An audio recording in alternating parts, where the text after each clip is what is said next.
stand and join us in the Pledge of Allegiance. To the flag of the United States of America and to the republic for which it stands, one nation, under God, indivisible, with liberty and justice for all.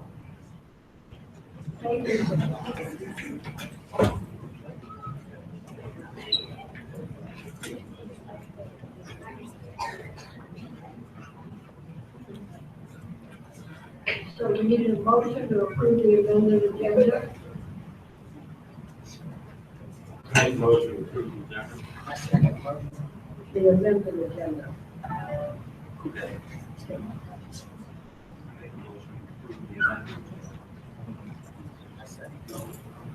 All in favor?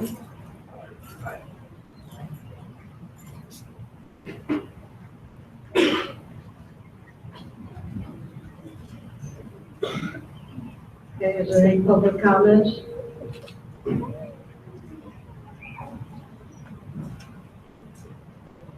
Correspondence to the board?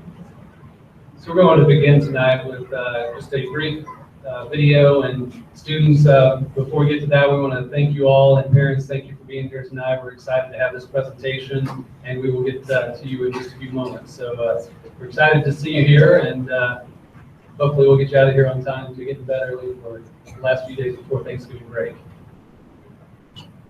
So we have a little video here that Mr. Coron put together. And this is a review of our service activity that our CANS faculty and staff took part in on Veterans Day. And hopefully you guys will enjoy, get a little glimpse of how we spend a portion of that learning day.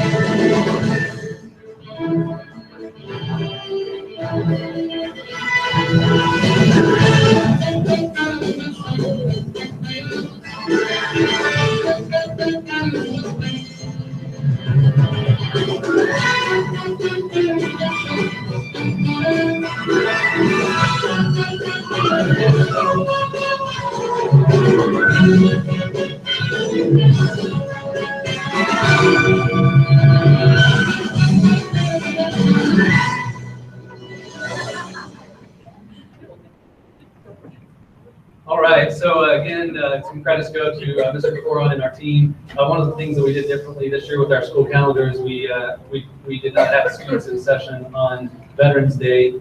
And our intent with that was to reach out and engage with the base and service learning activity. Well, we realized they were on a down day. So we ended up reaching out to our community, and we want to send our special thanks to our faculty and staff for their service. And overall, we had a great day. So just wanted to highlight that to start the meeting today. And then next up, we'll move into reports and presentations. Okay. Good evening, ladies and gentlemen. I would like to thank you for allowing your children to be a part of this tonight. We want to share with you a little bit of our world drumming curriculum that Mrs. Adams came to me last year and said, this is something I know our students are going to love. And the fact that so many students are here tonight at 6 o'clock at night on a Wednesday night to perform, I would tell you that they truly do love this. This is teaching them not only an appreciation for other cultures, music, but it helps them learn teamwork and listening to each other, because you're going to see how they have to be in sync, even though they're in this big old room. So without further ado, Mrs. Adams, would you please show us your stuff?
Now, that's the way to start a meeting, isn't it? Yes, it is.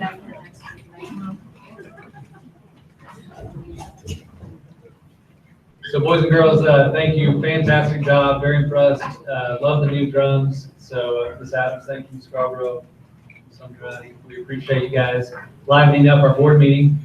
Everyone else, you're welcome to stick around. It's going to, the highlight has probably occurred for the meeting. But we also do have an important agenda. So if you want to stick around and see the work of your elected officials here on the board, you're welcome. If not, you guys can head out. One last thought, students, we will be recognizing you again tonight for leading the district.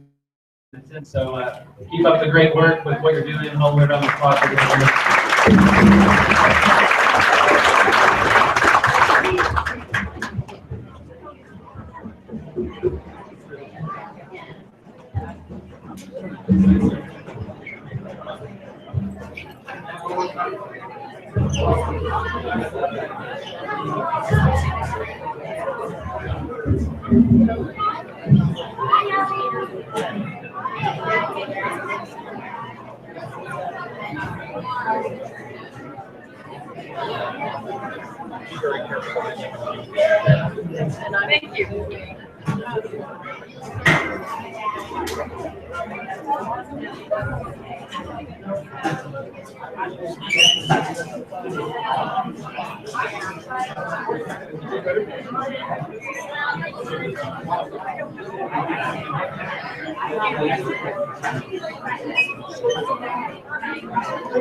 Thank you.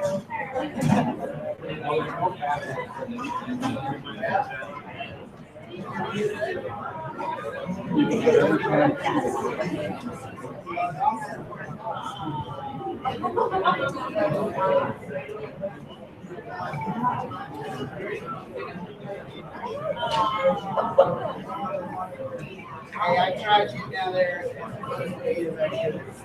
I'm sorry about that. In the future, I will.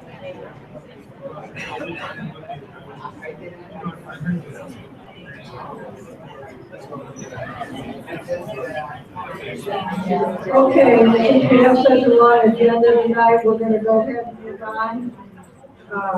Recognition.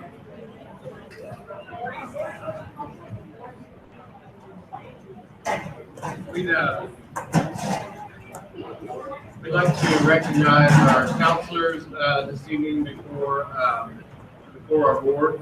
Honestly, I asked the counselors to come in this evening due to Red Ribbon Week, the activities they're doing with the mentor program, and then our character education program as well has just taken off. We've actually had a representative, Vicki Hartzler, come and visit our district just to specifically look at that program. So I wanted to bring our counselors in and just congratulate them and present them before the board for the hard work that they're doing.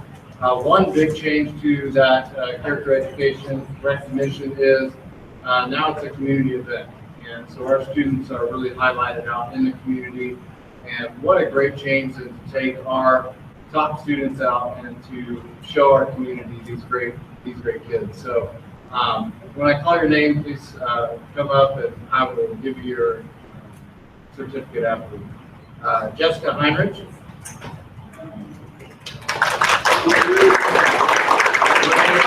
Ray Maxwell.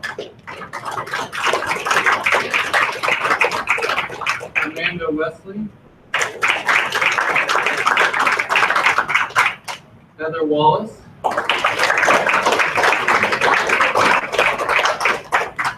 Taylor Cox. Amy Wheeler.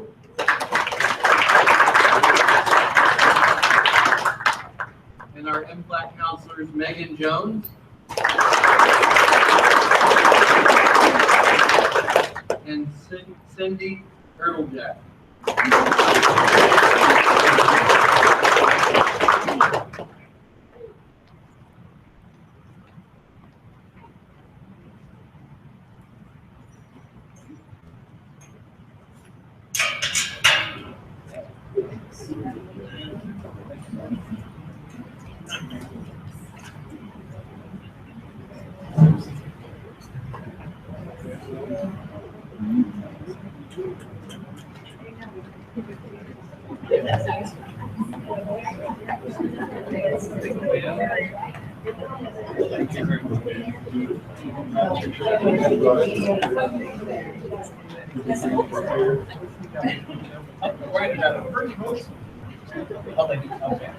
I see some forgiveness. Things around. That right? Squeeze together like it. There we go. All right, 1, 2, 3. 1, 2, 3. That. Thanks, guys.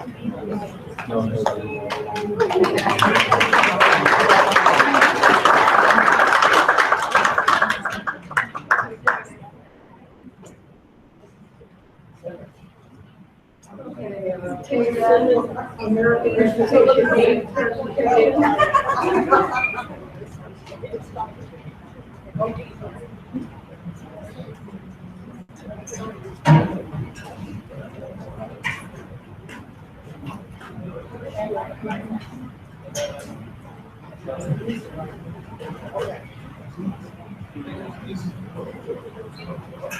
I think we have it. Thank you very much. Good evening, and my name is Don Gill. I'm the Mount Oscar Association of Teachers President this year, and with me is Melissa Mayhew, who's a building representative in our organization. And, first of all, I want to apologize for my attire. This is how I would normally come to a board meeting, but I came straight from the dress rehearsal of the fall production that's going on in high school. Hammering things and cleaning things, and I'm going to go right back after this, so I appreciate your patience and your willingness to let me go as soon as we're done with this. But in that capacity as a drama director, I provide an opportunity for students to be involved in specific interests that they may have. And I have the opportunity, as does Mrs. Mayhew, the opportunity to affect the lives of many of our students. But for American Education Week, which is going on this week, the members of NAT in our meeting discussed how do we best celebrate this week that honors public education in America. We could have easily given each other candy bars and pat back, but it really isn't a celebration of teachers. It's a celebration of education and all of the things and ways that we impact our students. So it made perfect sense to us that while myself and Mrs. Adams and Mrs. Mayhew and other teachers that have been here affect certain segments of the lives of our students here, the librarians, the library media specialists, affects every student in every building, because they all at one point in time come in that library and they have something that they do there. Whether it's checking out a book or being on the computer, etc. So we thought it fitting to help celebrate American Education Week to make a donation to each of the libraries, each of the library media centers in each of our buildings in the amount of $50 out of the NAT fund to help the library media specialists who are very capable of making these decisions to get the books, to whatever it is that they need to do with it, to help celebrate the fact that American education impacts all lives in many ways. So they seem to be one of the hubs of all the operations of those things, right?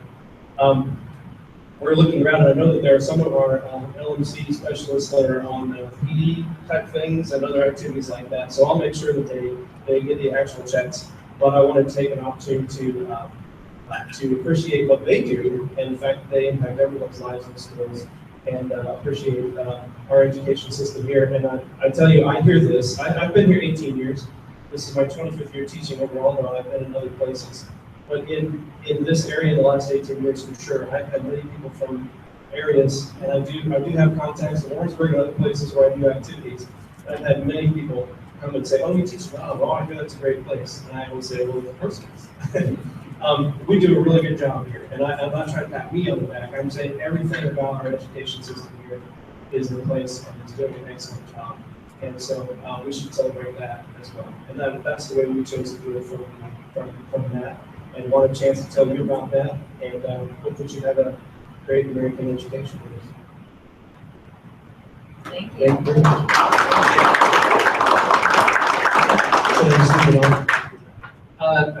Probably off. I think that's the last presentation. So thank you guys very much, and we appreciate your generosity with that donation as well as the ongoing communication as we head into our marketing season. So thank you. Whiteman report. All right, I'm here again. Unfortunately tonight, the Basic Community Council is having their evening event. It's an annual event, normally it's at lunchtime, but due to the holiday season. So I'm here representing Colonel Gooding again as his deputy, which is for good.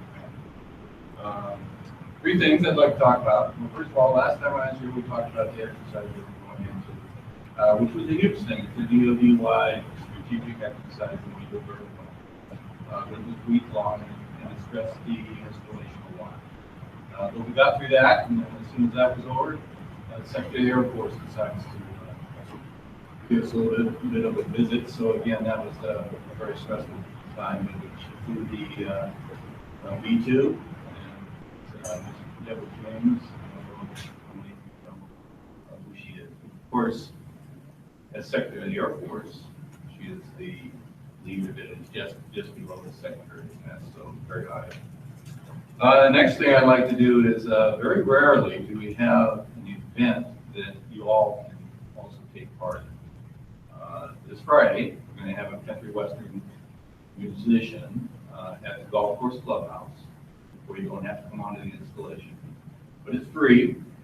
And so let's see, his name is Ryan Daniel, a former munitions troop. And I guess he's a really great singer. And it's this Friday at 7 p.m. at the Royal Oaks Golf Course. So you're welcome. And finally, Whiteman leadership and the Whiteman community on the whole wants to really congratulate the district on their performance reports. And I know you can get into that later on, but we're excited at how well you did. So, thank you. Thank you. Thank you.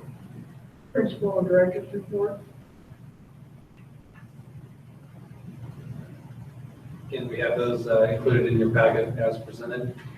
I got one question here. I saw that a team went up to Liberty. Just wondering how that went, and if you learned anything, or were we doing anything right or wrong? It was a great visit. We took 11 people, and they're a professional learning center school. Their principal actually does leadership training with all the principals in the district and our leadership teams. And it was great to do what I would call PLC shopping. You're just walking around, being a part of their collaborative teams. Each grade level team meets, and they shared with us their process, how they look at data, how they plan together. And they spent most of the time interacting with us, answering questions, and sharing what they really liked about the professional learning process. And it was also fun just to get great ideas. Beautiful schools, like it's really affirming too. We're doing a lot of things right, and it's great ideas. They're also one-to-one devices, and so it was kind of neat to see how they can roll things out for technology and just how they're implementing those devices. And so it kind of, their teachers meet a lot, they collaborate a lot, and so it was kind of nice for teachers to see, wow, we're not alone, there are people out there that are collabing every day, meeting every day, and so it just the benefit of the kids. I heard very positive things from my building from teachers that went, so it was great. Thank you. I don't see the scores, but I was wondering about the AP sessions. About how many kids do you know that we have in those? And is that for you have to come? On the Saturday sessions. Yes. I don't believe it's mandatory, and I don't have the number on that, so I apologize. I can find out and let you guys know after the meeting. On Mrs. Mellon, you could probably take some time off if you like, because you got on here Friday, December 26th, 1 p.m. dismissal. You can take some time off. Are you sure? Yeah. Thank you. I'm glad you got it because no one else did. We'll grab that. I expected you to work. I'll be here. I'll be here. With Yeah, coming in? Yes, I would bring your lunch. Thank you. So the experiment to see if they really read those. It worked, thank you. Okay. MSBA report.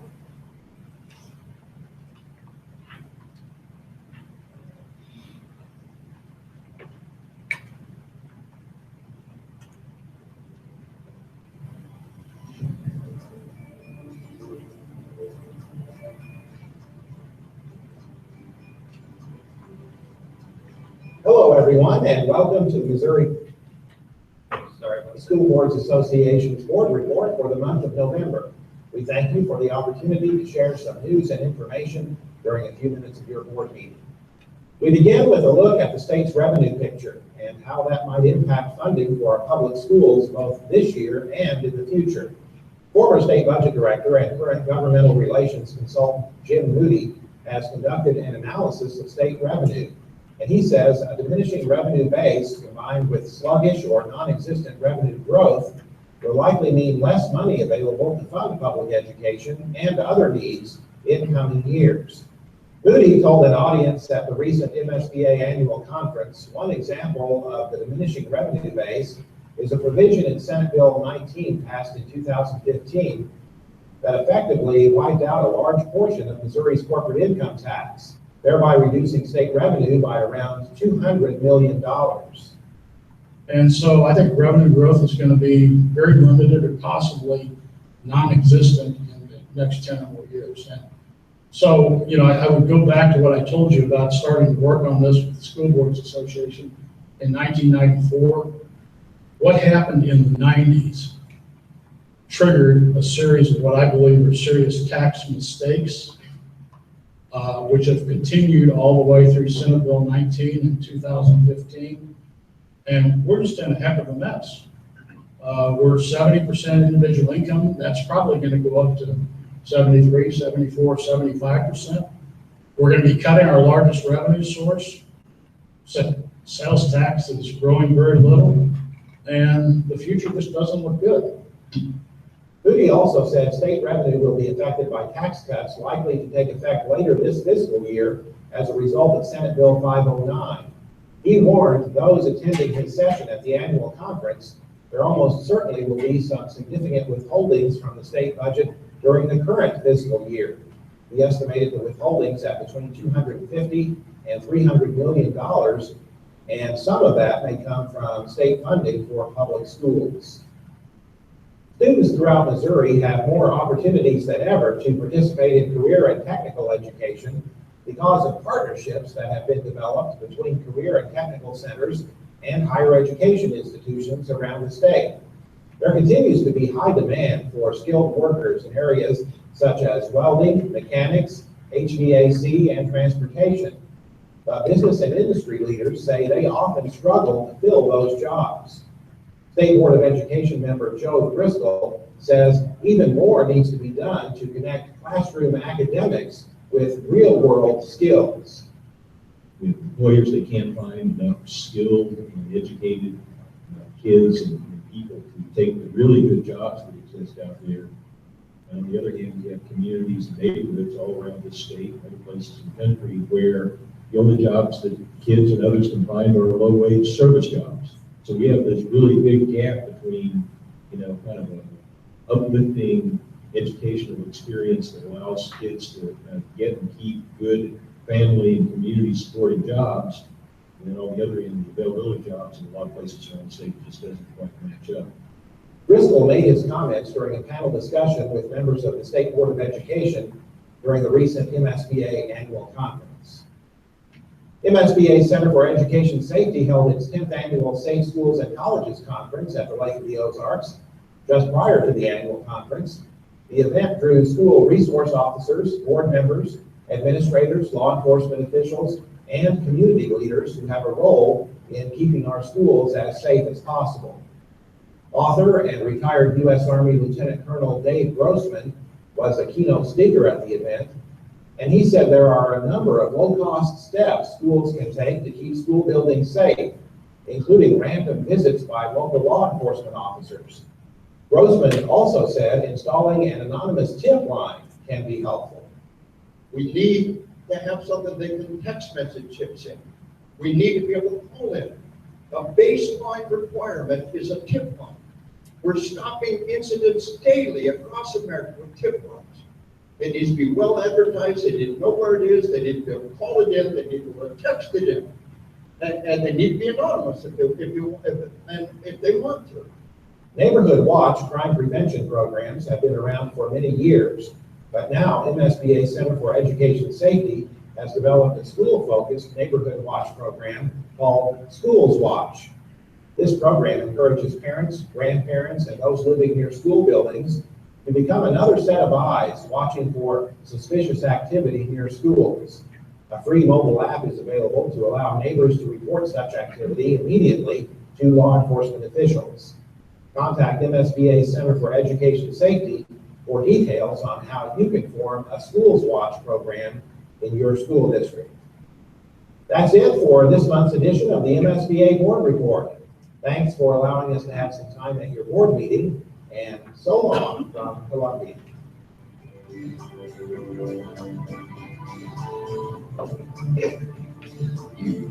Superintendent's report.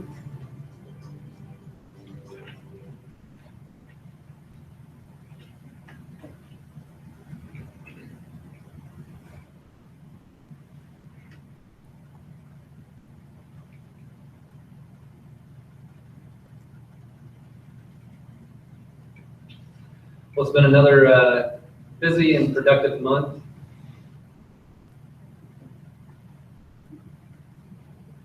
And at times it's been a patient month. We had a couple of highlights. Obviously, what you guys saw at the start of the meeting with our November 11th Veterans Community Service Day was pretty exciting. We had a good time with that. We were very excited to have the election behind us. Now that we have our newly elected representatives and pre-elected representatives, we'll continue our outreach in partnership with Whiteman Air Force Base to get our newly elected officials engaged with our local school district.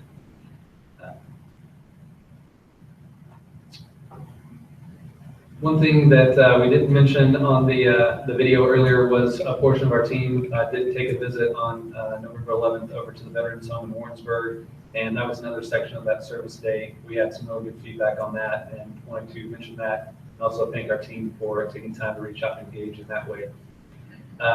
As mentioned earlier, we have an ongoing partnership and dialogue with NAT. We held our third scheduled meeting as we head into our collective bargaining season. So we're excited about the direction that partnership is taking and just continuing to strengthen those open lines of communication. On November 9th and 10th, I was privileged to join a civic leaders group out of Whiteman Air Force Base, and General Tibbetts and his leadership team, as well as about 30 surrounding civic leaders. And we did the tour down to the Joint Reserve Base in Carswell. Highlights of that tour were just the gentleman we saw in the video, Joe Driscoll, and I had a good conversation and talk throughout that visit about how we can strengthen our state level support for Nonmaster School District as well as Whiteman Air Force Base. We also got to view the Lockheed Martin F-35 plant, which was really neat, as well as saw the in-flight refueling of V-2A-10 and V-52. So felt pretty lucky to go on that. It was a neat experience, but also valuable in building those local relations in support of our students. Last, not least, we'll talk more about this later in the agenda, but we did post a 98.9% on our annual performance report.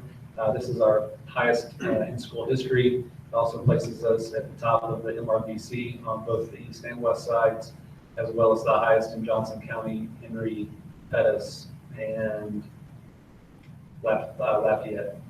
I didn't look out past that, but I know there were some 100% scores in the state, but we're definitely in the top 5% of the state, so we're pretty excited about that. Thanks goes to our students and our teachers and our building leadership for your great success on that, and hopefully we'll continue next year. Enrollment for the month ending, Nominal Elementary 379, middle school 463, high school 352, and Whiteman 325 for a total enrollment of 1519. Our attendance rate, you can see on the right-hand column, Nominal Elementary 95.67, middle school 96.10, high school 95.61, and Whiteman 95.41 for a total attendance of 95.70. Year ending all fund balances, $11,510,881. Revenues to date this year, $3,919,007, which is 24.4% of anticipated. Our expenditures, $3,720,686, which is 23.4% of budget. Those revenues numbers obviously do not include our tax revenues, and it does include some early impact aid, but certainly we're looking for those big numbers to come in after the first of the year. And that concludes my report. Congratulations, go school. So you got that again.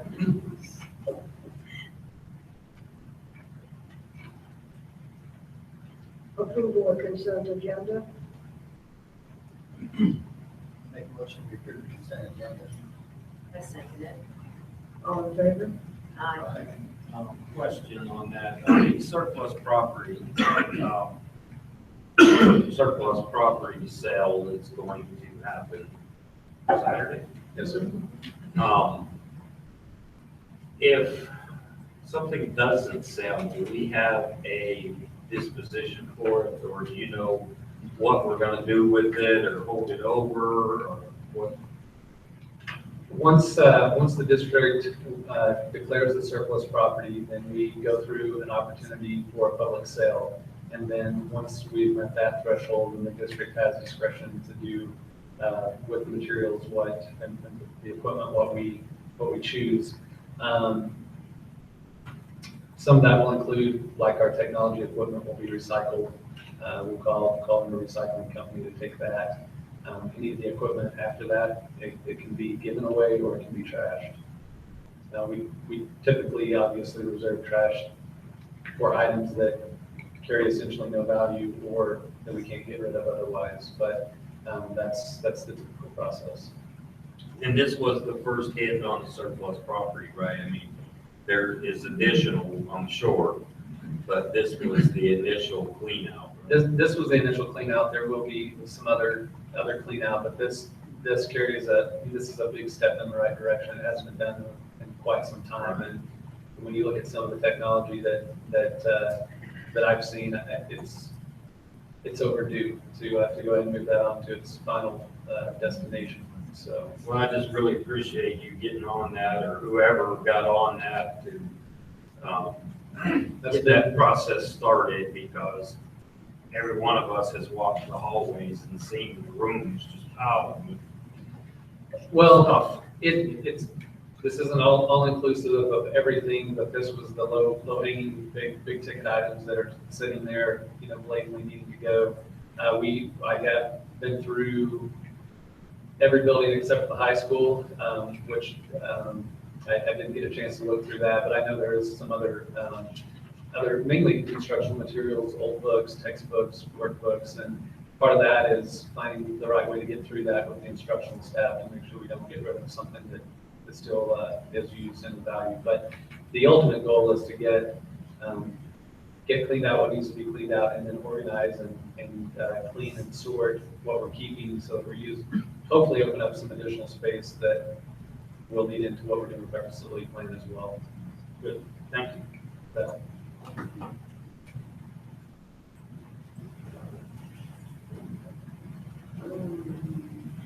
So all in favor? Aye.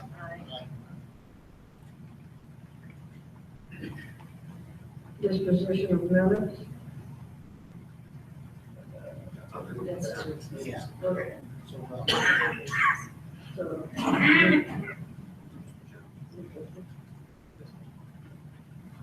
Approval of bills required extension. I make a motion to approve bills, the required bills, required extensions. I'll second. All in favor? Aye. All in favor?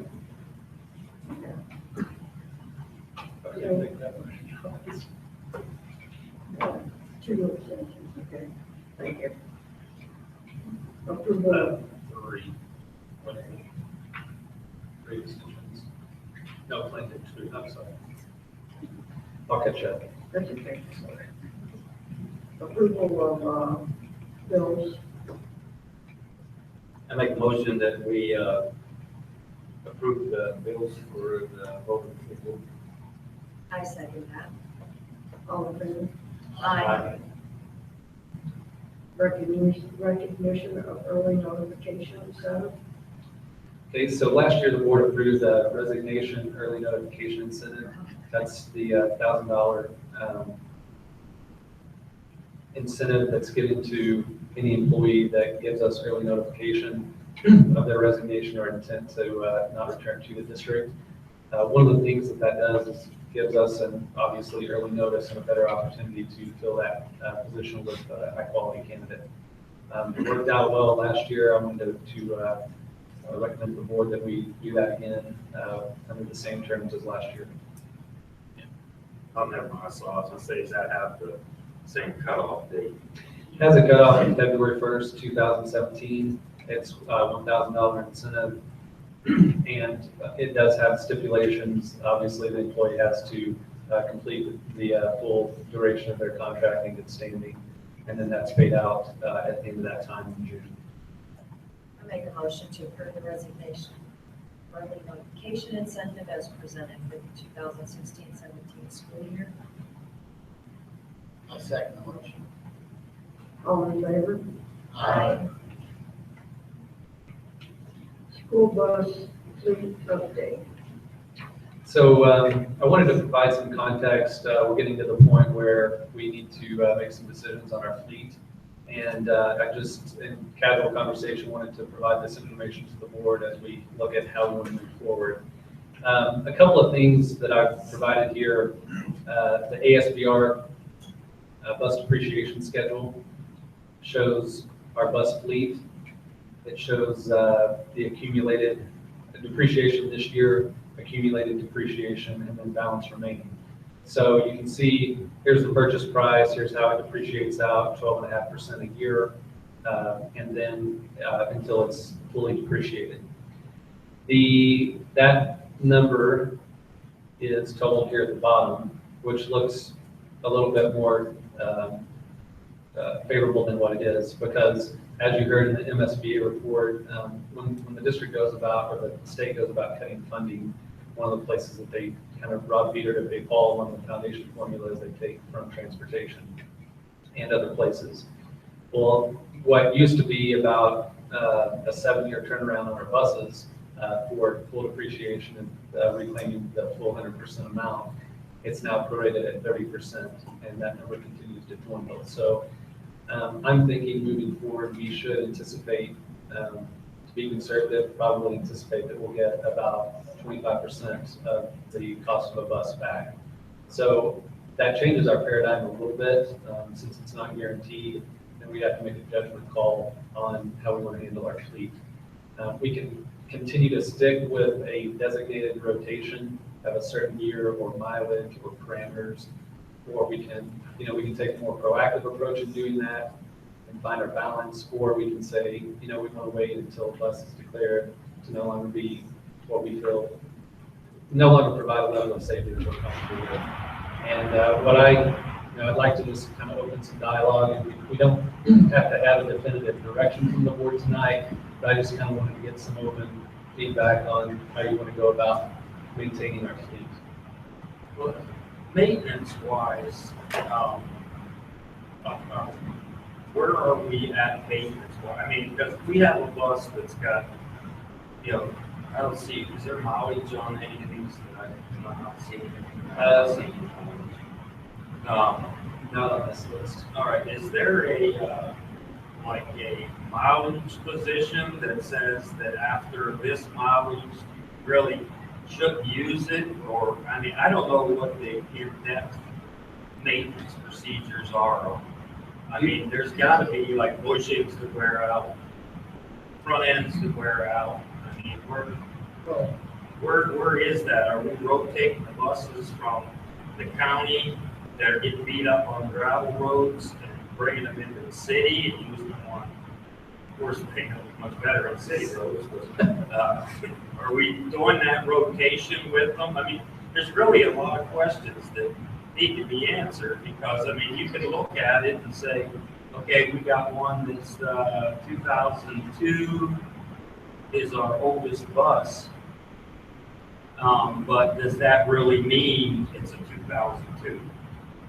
Other than, you know, stamped on the door, is it that old that it's rickety? Well, or is it just because it's a 2002, it's a 2002? here's the issue I have. When you talk about the serviceability of these buses and the age of these buses, you have to remember the DOT comes in here with a fine-tooth comb and looks at these buses. So they're not going to let us continue to operate junk on the roads with a 96% pass rate on our buses. I mean, you know, we have good people taking good care of our buses. And I'd like to think that, you know, when our bus mechanic tells us that we need new buses, we should listen to them. But yeah, but should we also, in the spirit of waiting, what are the condition of the engines on a 2002 bus? Yeah, well, DOT's not looking at engines, they're looking at, you know, drivetrains, tires, brakes, yeah, safety factors. But when you got a bus that old, is it actually that old? yeah, is it actually that old? Right. I mean, you know, when you see these sports events take place and other districts show up with their transportation, their buses to our parking lots, you should take a look at some of their buses that they're running up and down the road. They certainly don't meet the standards that ours do, in my opinion. Yeah. I mean, some of them look rough at best, but, you Well, know, I know we it's not the exterior of the bus that I worry about, other than dirt, but it's the, you know, the seats are good, floors are good, tires are good, but is the bus good? Are we gonna take a 2002 bus and send it to Richmond on a trip? Is it capable of that? You know, I mean, that's the thing that we really need to look at. What I can tell you, our buses do pass the rigorous inspection. They have to be certified to be, you know, approved to transport students. It's like any vehicle. The older they get, the more maintenance is required, the more time and investment, and the less reliable typically. Mr. Everett works very hard to keep them in good shape, but we rotate on the routes. We assign buses that you know, if we have a rough country route, we're obviously not going to put our newest bus on that route, just because old bus, new bus is going to be pretty good. So it comes down to, typically comes down to a judgment call. And I know right now if we did purchase a new bus, we probably would not take one out of our fleet. We would probably, there's not any more that we would declare unusable. But it's certainly, there's some that I would not feel comfortable sending on an out-of-district trip just because of, not because of a safety issue, but more of a reliability issue. Right, because of the age of it. Now, was it about a year and a half, was it bus 14? The one that had the engine problems, and I don't remember if it was bus 14 or not. Does anybody else recall that? We've had engine problems and ejector problems. There was one that was in bad shape, and it was like, oh, bring it down. Just leave it in town. I can't remember what number. Anybody remember that? No, I don't. Do you remember, Dean, which one that was? Not right off. Yeah. It was either 14 or 11. It wasn't 4, was it? There's one of them, I don't recall. But, I mean, that's, you know, that's the kind of thing I'm talking about, is the bus past its, I mean, I understand that we're fixing them and our maintenance department is doing a great job on them. But there also becomes a point that you're spending X amount of dollars past the viability of what you should be putting in the bus. And do we have a set, like we'll spend, I'll just use numbers, say, a bus costs $100,000. And we'll spend like 40% or 30% or whatever to repair that bus. Right. Before we decide that it's beyond its, expected life cycle or whatever. Is that something we're doing, or? I have a question there to some of that is, are these new buses built to the same quality as the old buses? I mean, I know you can buy something new and it can get a little piece of junk and put something down the road. I think the new ones are pretty good. They have, every year they come out with new regulations and emission standards and what have you. We're still, they're getting more competitive, so they're having to get better at what they're producing with less maintenance. So I have pretty good confidence in the quality of what we're getting. The other thing that's the big benefit is what's built in with the warranties on the transmission and some of the other parts. The other good thing about the new buses, we order those with LED lights, which is one great time ratings on keeping those up to date. So part of it, part of the consideration here too is trying to make sure that we get a fleet that's maintainable by Mr. Edwards without him chasing his tail, nonstop. So, but it comes down to a judgment call, and I was just wanting to open this dialogue to see if the board has any general directive. If we want to, a lot of districts will just simply say, we'll shoot for a bus a year, we'll shoot for waiting until we have to, we'll rotate out our fleet that way, but we're not to a point where we have to take action right now, but we need to get our plan in place so that I'll have something, a target to shoot for. And also so Bill will know, hey, we're gonna rotate this one out. Let's leave it as it sets and that we replace next year. Because I just, in my personal opinion, this is just my opinion, when you got a bus that's a 2002, you're talking what, 13, 14 years old? Well, you're actually talking older than that because they usually are out a year. They're ahead of a year in production, so that probably went into use in 01. Yeah. See, to me, that's unnecessarily. It shouldn't be run. And that's, like I said, that's me. Well, I think that's too old to maintain. And I don't want to speak for the bus mechanic and say, hey, listen, we need to get rid of this bus and without knowing how reliable that bus is. Yeah, but how much money have we spent since 2002 on that bus? And that's kind of something we need to know also. Look at those numbers. Because if we've spent 40, just numbers sake, I'm just saying, if we've spent 40,000 on that bus to keep it, because I'm sure tires aren't cheap, and if the transmission goes out, well, I don't know. But if you spent 40,000 on a $100,000 bus, that's ridiculous. It doesn't make sense. And that's kind of what we need to know on that.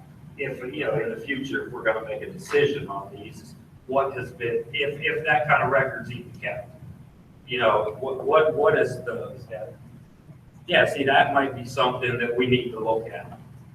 It could be a newer bus that we've spent gobs of money on, and it makes no sense to keep that thing around if it's a maintenance hit. Right.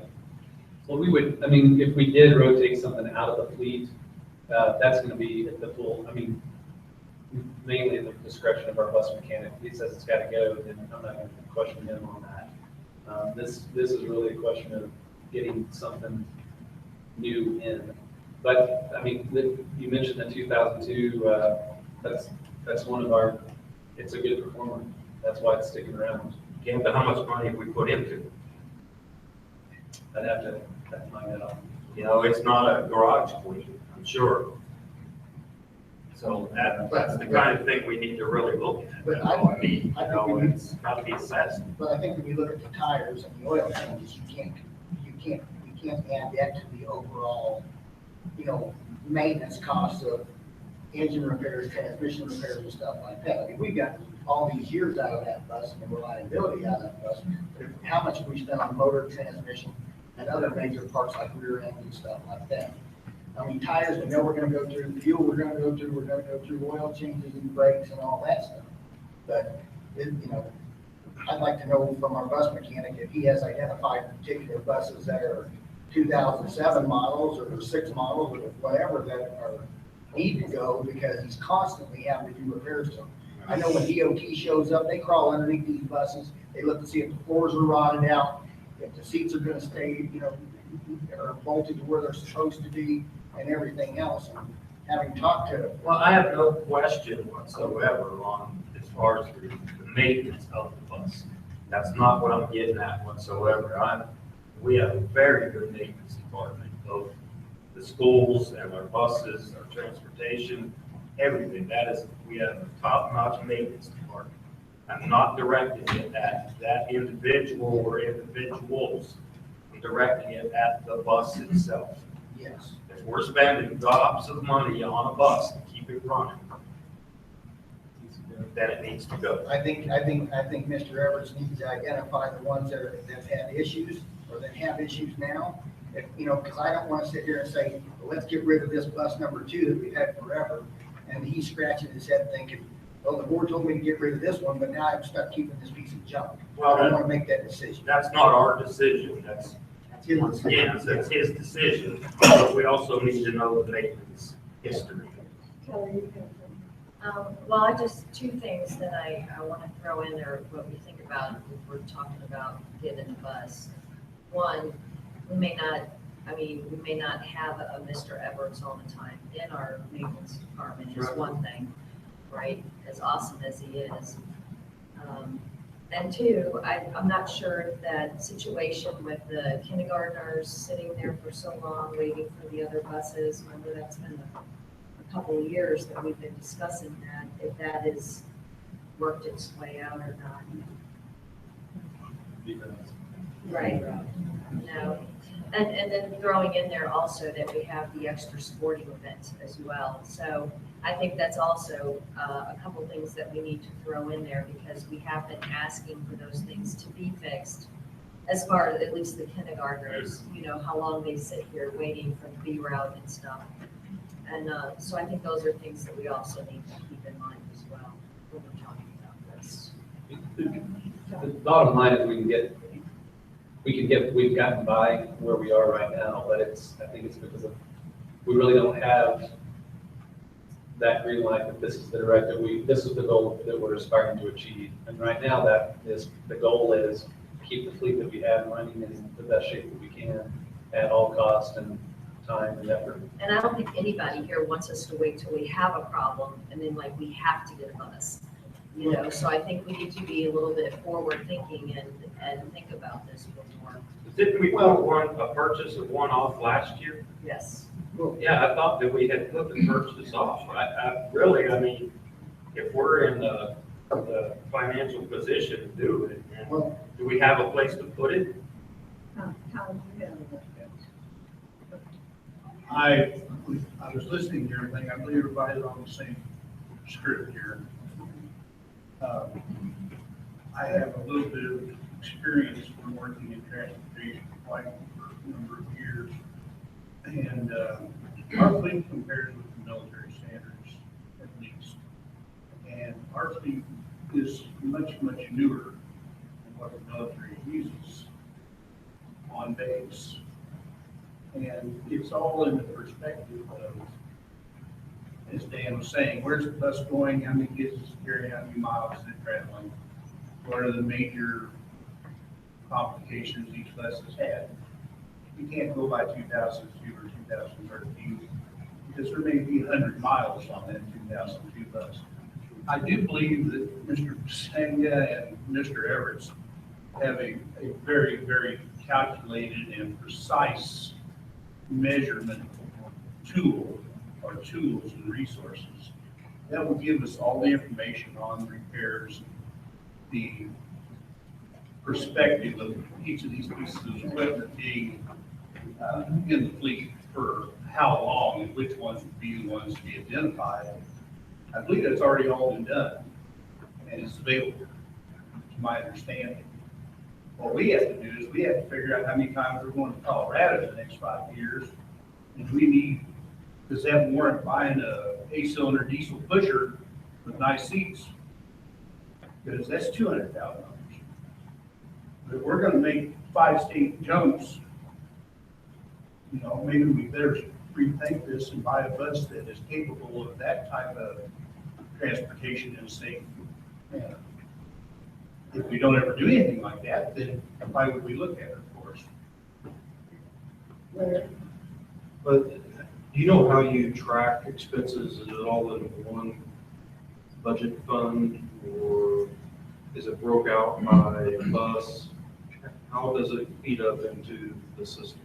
It's broken by our transportation, 2 funds, the consumables, which would be the supplies, and then the equipment. And then I believe Mr. Everts keeps that tracked by bus. By hand? By hand. Well, I think he does it on his computer. But it's not automated. He doesn't charge one thing to an account for bus one. No. Well, my personal, what I believe the leadership team should do is to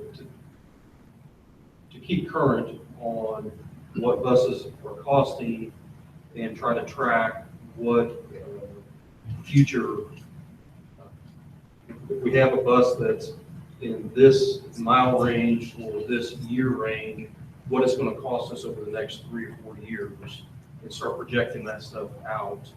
So you guys can make a decision with the transportation folks on what makes sense. Whatever expenses you deem necessary to track, that's what I think should be brought back to us to justify our recommendations. Yes. Okay. My last thought is, if you get with Mr. Edwards and he tells you, Dr. Wheeler, we need 2 buses, and you come back to the boardroom and you tell the board, folks, we need 2 buses, I'm probably going to listen to you and vote for 2 buses. Okay. Because it came directly from our head maintenance person and our head bus mechanic through you, and that's the way I feel it should operate. The only issue I have with excess buses is storage. I don't think they should be left outside. So that leaves us with another issue. What are we going to do with the buses if we get excess buses? To leave them out to the elements for vandalism, blah, blah, blah, whatever.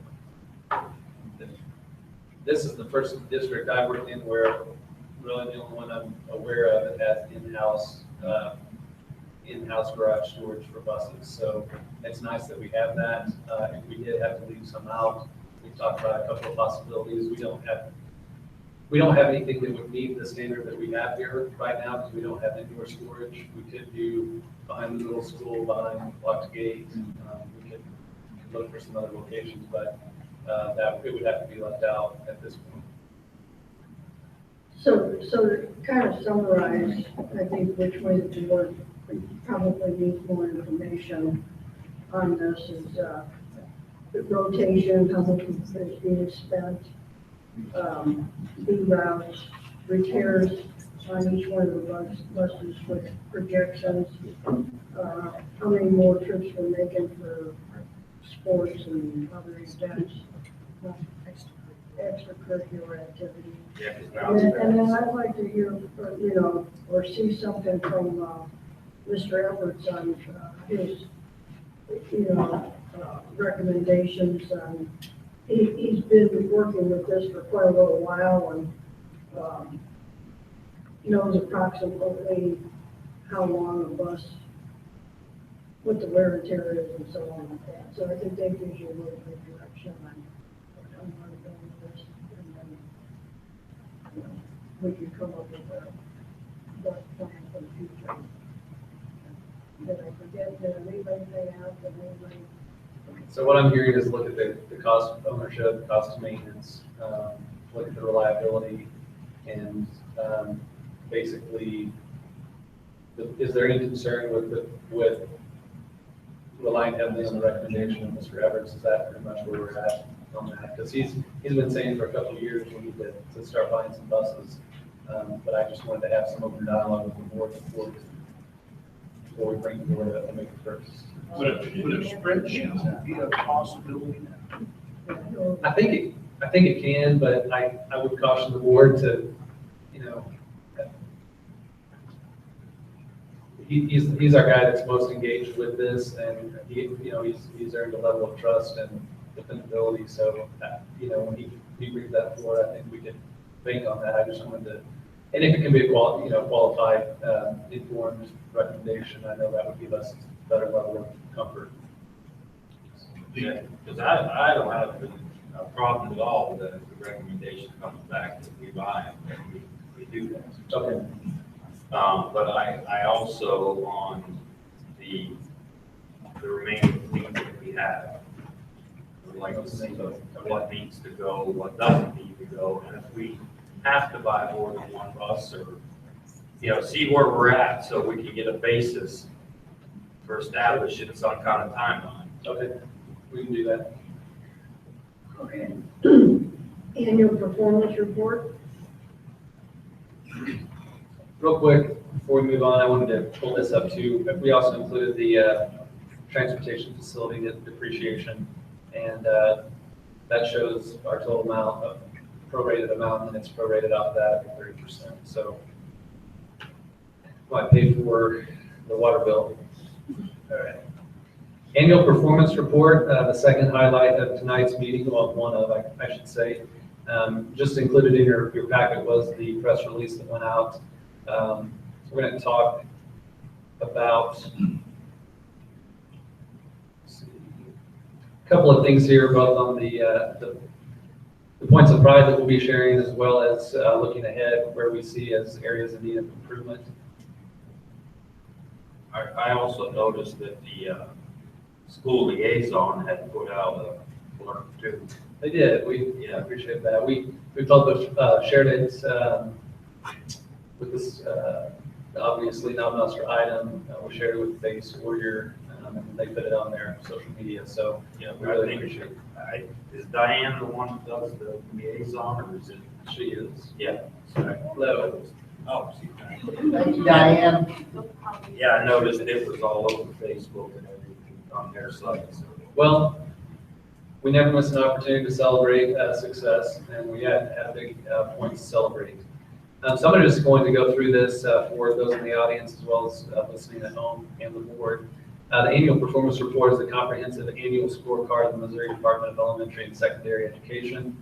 The APR takes into account academic performance measures in grades 3 through 12 and the core subjects of math, science, and communication arts, while also assessing factors such as college member readiness, attendance rate, graduation rate, and dropout rate. The APR serves as a significant indicator of the overall performance of the school district. And I did not include this, but it is calculated on a 3-year rolling average that we're going to talk about tonight. This is our snapshot report, and it's a little blurry up there, but you can see in 14, the district was at a 93.9.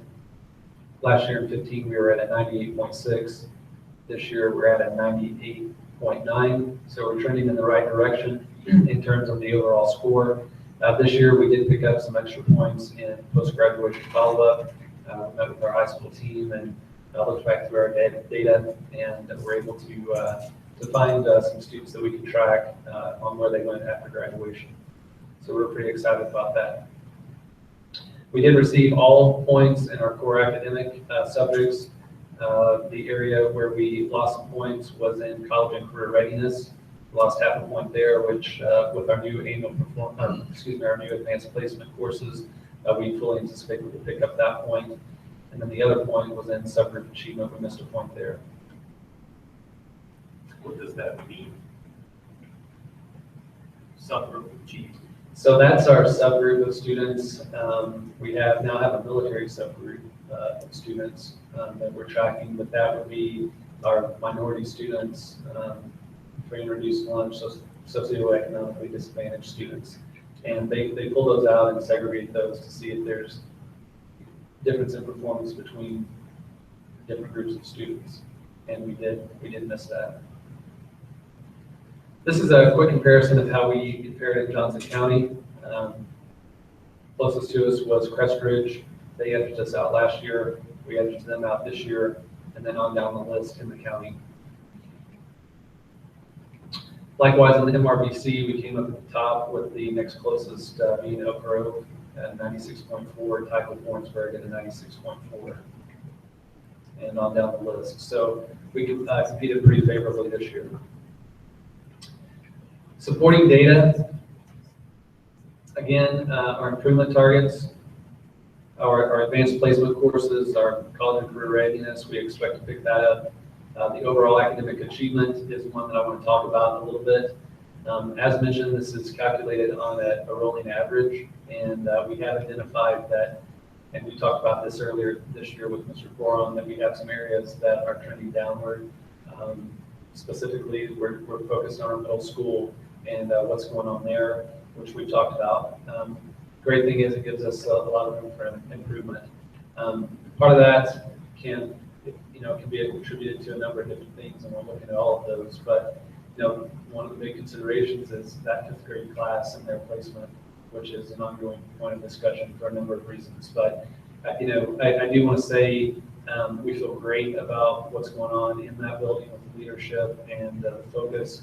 And if I were going to place a wager, I would say that performance will improve because of what we see in that building. So we feel good about that. A couple of things that I want to say too, very openly, is that average can catch up with this. So we hope that we maintain this high performance next year, but we have a work cut out for us to do that. So if I come to you with not quite as rosy of a story on that top score, just know that there are a lot of moving parts underneath it that we're working on.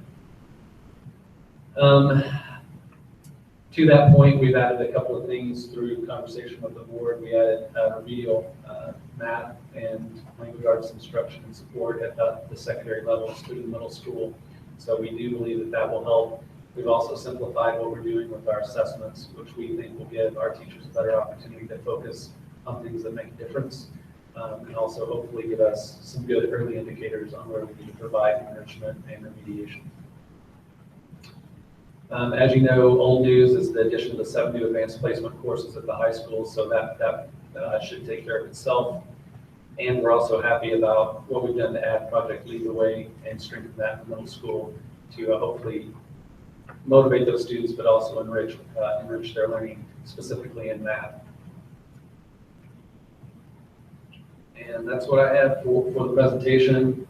Attached also to the agenda item is the overall summary, as well as the supporting data. And I don't want to go through this. If you want to have a more in detail talk about the supporting data and our rolling average, let's come in and meet with Mr. Coron and walk through that step by step. There is a method to the madness here, but it can be a little bit overwhelming at first glance. One of the questions that we had was, what does the floor mean when you see floor and some of the negative growth? When this was set in 13, that where our district performance was in each category, that served as our floor. So that was the point in which we start and we start our measurement from. So districts have different floors and different points of measurement. And again, that established our 2 criteria that we're measured on, which is our status and our growth. And those are the 2 factors that go into that rolling average each year in each subject. That data is there, and again, if you want to go through that, let us know. We'll grab coffee and hash it out. I want to thank you for improving in the career tracking area, because I know that was a huge gap last year.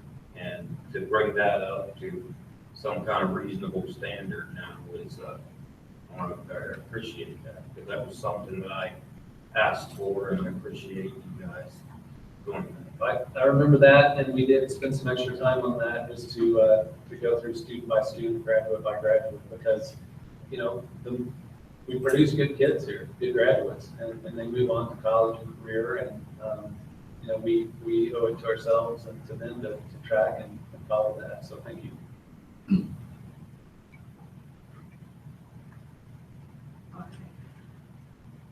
Student devices. Student devices. Okay. Next up, I probably have Mr. Davis come up and partner with me on this. I'm going to give a brief narrative, and then we'll get into the action item for tonight. A decade ago, Valdosta Public Schools was on the leading edge of instructional technology, having been the first school district in the state to move to a one-to-one platform for student devices in the high school. Today, it is very common for school districts in the state to provide one-to-one student devices in all grades. However, Valdosta continues to only provide those devices at the secondary level. With the district's current movement toward blended learning, as well as our efforts to strengthen STEM learning, technology is an essential key for success. Estimated cost for completing a complete rollout of one-to-one devices for all of our students. At last discussion this year, we were estimating about a $400,000 outlay to get that done. Recently, however, the district became aware of an opportunity to purchase high-quality devices at around just over 1/4 of that cost. Attached are the quotes for these devices. We did receive 2 through competitive negotiations. The proposed purchase will provide Lenovo devices with a Windows 10 Pro platform to all students in grades 3 through 8. Existing devices in the district would then be collected and redistributed down into the lower grades. We did vet this device out with our administrative team. It does have not every function that we want. It does not have touch. But in talking about the practicality of that versus the cost, we felt like this was still a very good option for us. And the touch devices are traditionally most applicable to our younger students, and that's what we would be recollecting and redistributing down to them. The bids, again, have been collected through competitive negotiation by Mr. Davis. The other question point that I wanted to talk about is the technology usage fee. We had some pretty lengthy discussion about a couple of things. Is that appropriate? First of all, it is very common, but it does often get met with some kickback from our taxpayers and parents. With the cost of these devices being so low, we're really we've spent far more on textbooks for one subject than what we're talking about here. So they're not what I would call disposable equipment, but they're getting down into that area. So for that reason, we would recommend that we do not implement a technology usage for these tablets at this time, and probably most likely get rid of that altogether moving forward in the future at the high school level as well. I've also included the goals from our current technology plan. Those are included for your review. At that point, I turn it over to Mr. Davis for any questions that you guys may have. So I did the hard part. You're up next. Well, I have a question for you. Technology was a big deal in the survey as well, wasn't it? Technology was a big deal on the survey. We've taken a number of steps recently, and I know the board is being very fiscally responsible with your questioning of our expenditures, and that's one of your roles. But the other part of that is we've taken some big leaps that have big value to the district in some key areas. And I know it seems like we continue to come to you for more, but we're in a little bit of a situation like our buses, where we have not taken deliberate action with intentional goals with that fleet. Likewise with our technology, the board, historically, our boards have been pretty conservative over the last several years with reaching that end goal. You guys have taken big steps. This is one huge step in putting these devices in our students' hands, and it does support everything that we're doing as a school district. Isn't this one of our CSEP goals too? Question on these is, why is there a tax charged on, from Savvy? Savvy, is it Savvy? That's exempt, Oh, why is exempt? because we don't pay tax, schools don't pay tax. But why means exempt? No, if you look here, But up above it says, I have no idea what his Y means. It probably means, it may stand for exempt, but that's the total cost. Okay. If you multiply 800 devices by that, you come up with 110. and the other thing that I want to make very clear on is you notice that it says if the credit card is used, there's a 3% charge on that credit card. In I don't addition, know where we're going to be paying this. well, I just want to make that clear because I brought that up last meeting.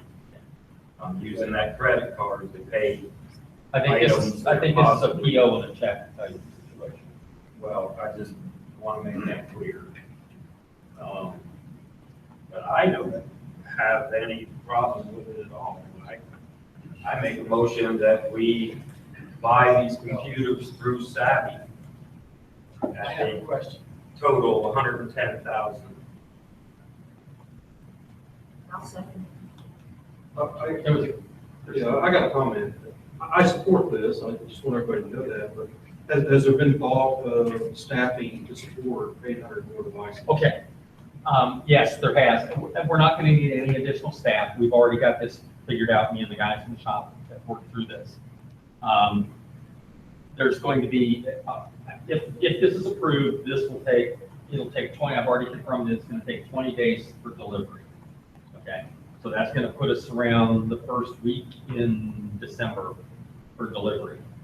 And hopefully we should be able to have these turned around ready to go if we want to push these out as a Christmas present to students in the district before Christmas.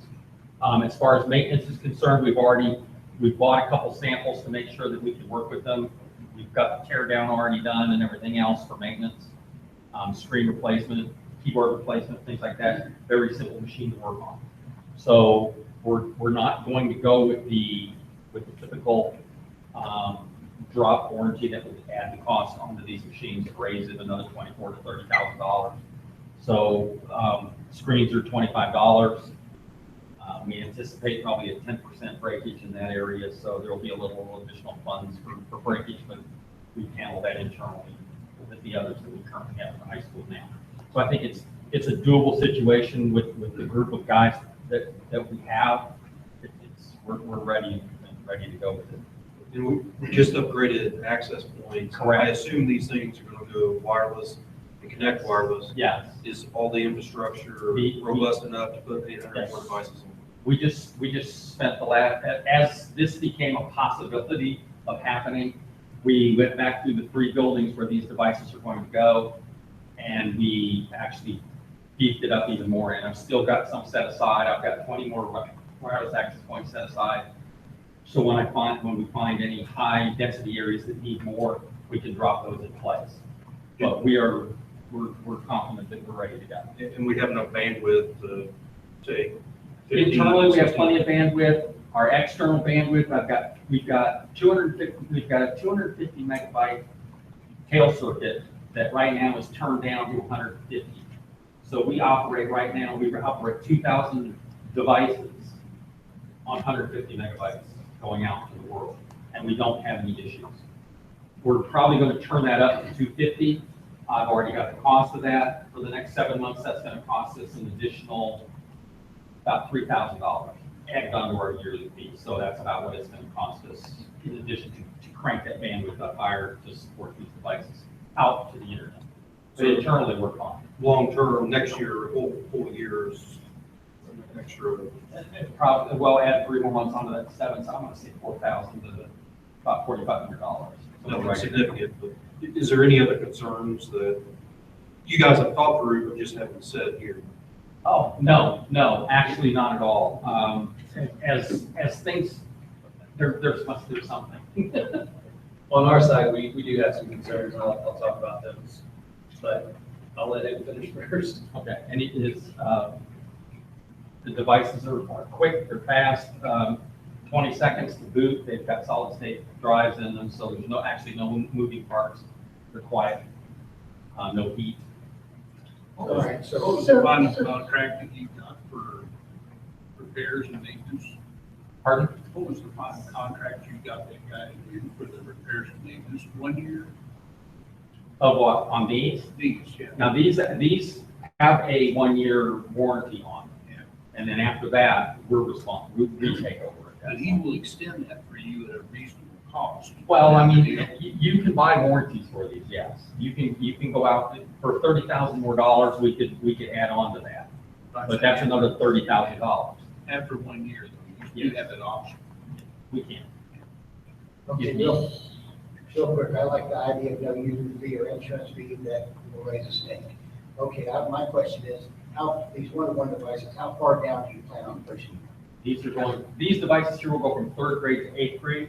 We've got roughly 380 iPads that are in the district that we're going to gather up, and they are going to move to kindergarten through 2nd grade. Okay.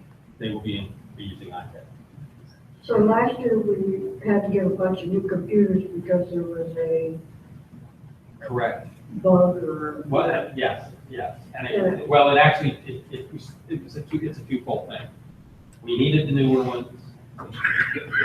The virus helped move that along. So are we gonna be protected? Yes, they all have antivirus. They all have our standard software on them that we use in the district. Or did the other ones? The other ones we were using a different version. We were using a cheaper version. We were using Microsoft's free version of antivirus that we have access to because we have a license with them, and it's not exactly robust. So are we gonna pay for an antivirus or what? We already pay for antivirus. We pay roughly $1.50 per machine per year. And it's better than Microsoft? Yes. By far. But I think there's any way you could. You can't guarantee that you won't get a virus. It's just too simple to get them. It's just being able to keep it from spreading and moving on to other machines. We had an example of it today that I got in the email that came from someone to me. So it's just that simple you click on the wrong thing, you can be infected. Not every virus, viruses mutate in the computer world the same as they do in the health field. So antivirus is reactive and not proactive. So they find a virus, they write some software fix to get rid of the virus or protect against it. But So, correct me if I'm wrong, but the difference between a year ago or whenever that hit us and now and what we're doing is our computers at that time weren't capable of fighting back and addressing that in a quick and effective enough manner Correct. to correct the problem. those computers were so old, it was taking 5 to 6 hours just to do a scan. That's how old and slow they were to scan a device for virus. So these will be able to do that, and also they'll have a better antivirus. And then again, it's just, it wasn't planned this way, but I think the conversation's aligned again with our transportation, because what we were doing for the last several years, our guys were spinning their wheels trying to keep effectively some really hard to work with computers up to speed and operational, and it was an uphill battle. We've moved ourselves away from that and made those moves to get us in a better position. So I'm maintaining another 800 devices in the hands of 800 different students does take some time. But one of my concerns, and when we talked about this as an administrative team, is the professional development that goes along with this. Typically, when you talk about a one-to-one rollout, and I will disclaimer, none of them go perfectly. So don't expect, I mean, they can be well planned. I've gone through this before. But there's always, some glitches that you work through those and move on. But to make it successful, you have to think of a pedestal with 3 legs, hardware, software, and professional development. And the piece that is at this point that is a concern to us is how we support our teachers and making sure they feel comfortable. And we talked about that as an administrative team. We feel a level of confidence moving forward. And then as we look at our professional development plan for next year, it most likely will focus pretty heavily on professional development and integration of technology. So that said, every year we become more capable and able, and it's just ubiquitous to include these in what we're doing to a big extent. Can you just remind the board how many we bought last year? For the high school, we bought 170 laptops for the students, and then we replaced every teacher's machine in the district, and all the labs all got upgraded machines, and that was 220, somewhere right in there. I was gonna say, I think it was more for less, more money for less computers last year. We spent for 170 computers, we spent $85,000 for the high school for 170 computers. Here we're talking 800. Yeah, it's a big difference for $110,000. Okay, and this is a very, I had never heard of this computer, so I started looking around. And this Lenovo is like splashing the market everywhere. Oh, yeah. So it's the introduction to the market. Lenovo's trying to make a big leap into schools with this particular laptop. Okay, so which bid do you want to go with? The IT Savvy is the lowest bid, and we have bought from them before. Okay. With other things, we have bought from both those companies, so I'm fine with. This one is $7,000 cheaper. Yes, and to me, $7,000 is $7,000. How does this affect the labs? Are you still gonna need the labs? The labs will be around, the labs get used for testing, a lot of times, because they're during testing, they're doing some of, not necessarily STAR testing, things like that, but the map testing and those other things, where they want to sit down in front of a bigger screen, with a keyboard. We can also test on these, and that'll be up to basically the building principals, how they want to handle that, and what they want to do with their labs. But they can go away, they can stay. We're able to support the labs because they do have the newer machines in them that we bought last year. So we're still good in those labs. Now, some of the secondary labs that we have sitting around, that we stood up with older machines and older laptops, those will probably go sidewalk. So to reclaim space. Right. The important part on that is we're rolling these additional labs out in the buildings, and that's taking up classroom space. So this will play into what we do with our facility plan as well.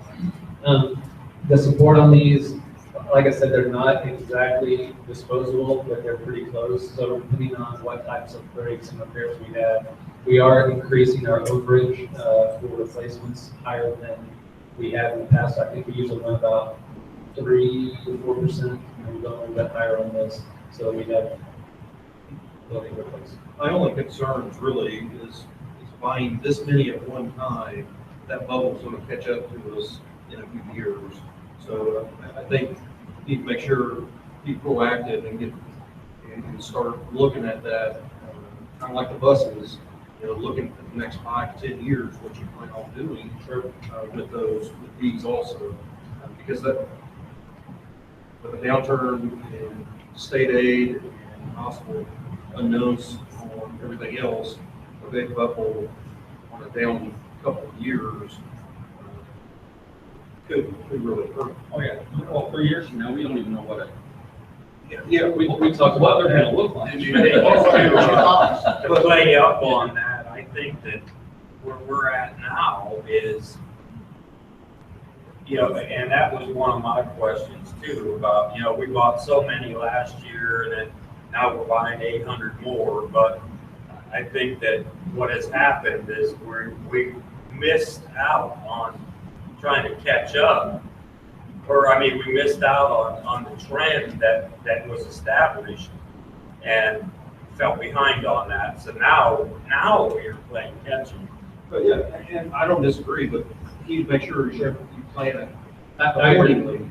I agree, In the and future. this surprised me when Mr. Davis came to me and said, you're not going to leave. And I think it was like 164 or something like that. First quote. On the first quote that came out. And I said, well, that was great. Why don't you twist their arm a little bit? And did. But I wasn't comfortable tackling this with the initial projected outlay, but at this point, it seems like good timing. Our students have just knocked it out of the park. Our teachers have.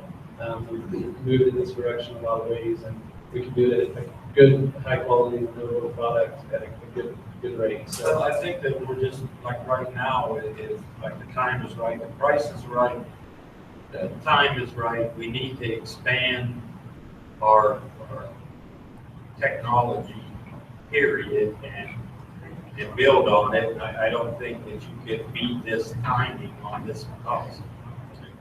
So, Is there any hesitation or lack of,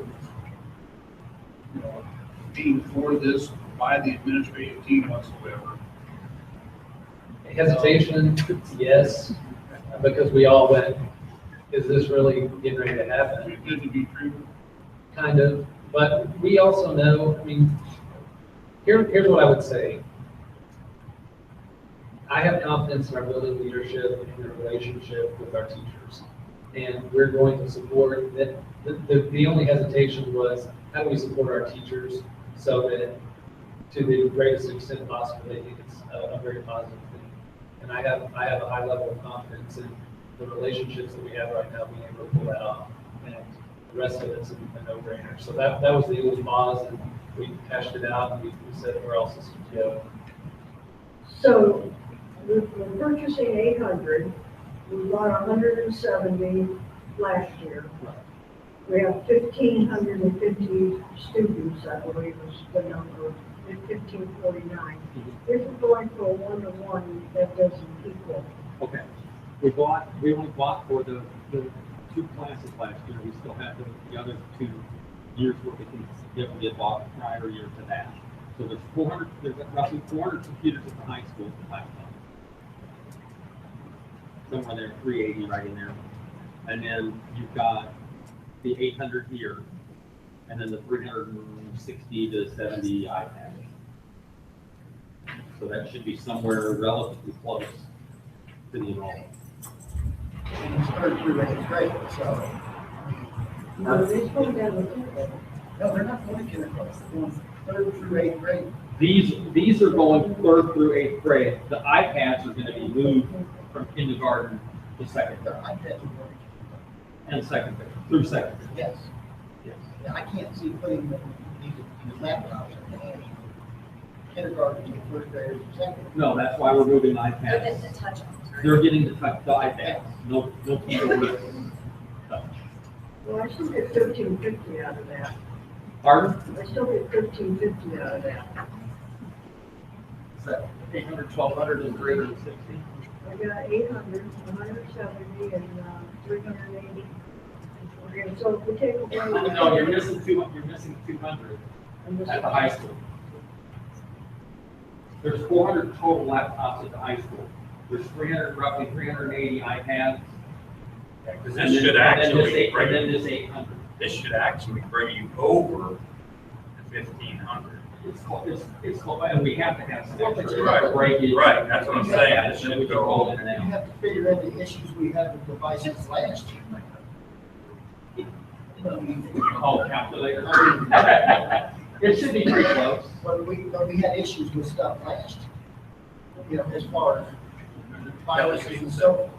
As far as what, I'm sorry. We had issues with laptops last year with viruses and stuff, so we're gonna lose some. We had issues, well, all the newer laptops they're still fine. They're all under warranty. Everything at the high school is under warranty for the next 2 years. And once about last year for another 1 year. So we're still good at the high school. So, okay, so I see our legal department has a drive. It's probably on the clock. So we will spend a lot of money anyway, in the conversation. The only concern I have is educating those younger kids how to treat a laptop if they're taking it home and things like that. I've got some younger ones that as soon as they get off the bus, they backpacks.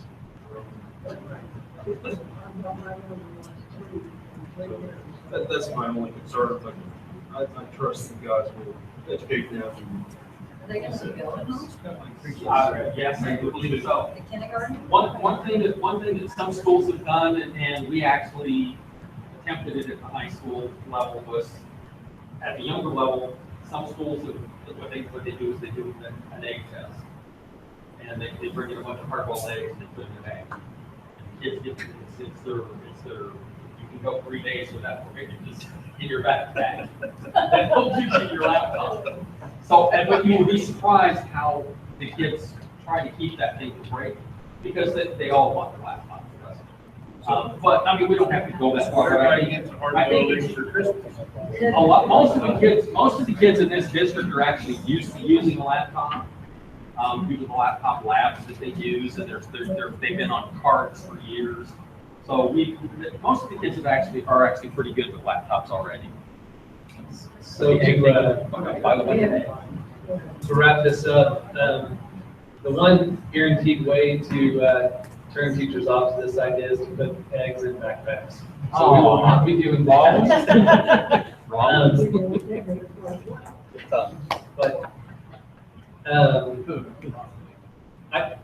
the one thing we didn't talk about was our filtering software that will be loaded. Everything will filter back through our network, which is a big concern. And the other piece is just the digital citizenship piece, which we will continue to press forward in all grades. Part of that will fall on our teachers to help us support that, but we will be taking a very active approach. And I won't guarantee you that 100% of the recipients will be excited about this, but I think overwhelmingly our teachers and parents and kids will be pretty excited about what you guys are doing. So thank you for the discussion. Just real quick, was there anything by the administrative team that leaned towards enhancement out of this as a future goal? Or, I mean, you're going for K through 12. Is there any initiative or? Yes. Okay. Yes. This So is like, they can take them home and teach their parents how to use the computers. Think of this as one small step for man, but it opens the door for everything that's to come, and it's going to be exciting. One-to-one is actually an outdated term. It's now 1-to-X, where you have a laptop, you have your phone, your tablet. Some of us may conduct business that way, but I guarantee our kids do. But that's a much more complicated platform to support. So we're taking this approach right now, and it's a big step. This will put us back among some of the front runners in the state with what we're doing. So we have a motion and we have a second. If there's no further discussion, we have all in favor? Aye. Thank you. Okay. MSBA policy. I make a motion, we approve the MSBA policies as written. I actually have a question on that. Where it talks about it going down, oh my gosh, these eyes are driving me crazy. Where it talks about the, sorry, let me get to it, on the bullying, Yes, ma'am. the significant changes. Do we have something in place for, like the paper trail that we're gonna have to follow as far as, and I'm asking because I just went through this in our meeting there.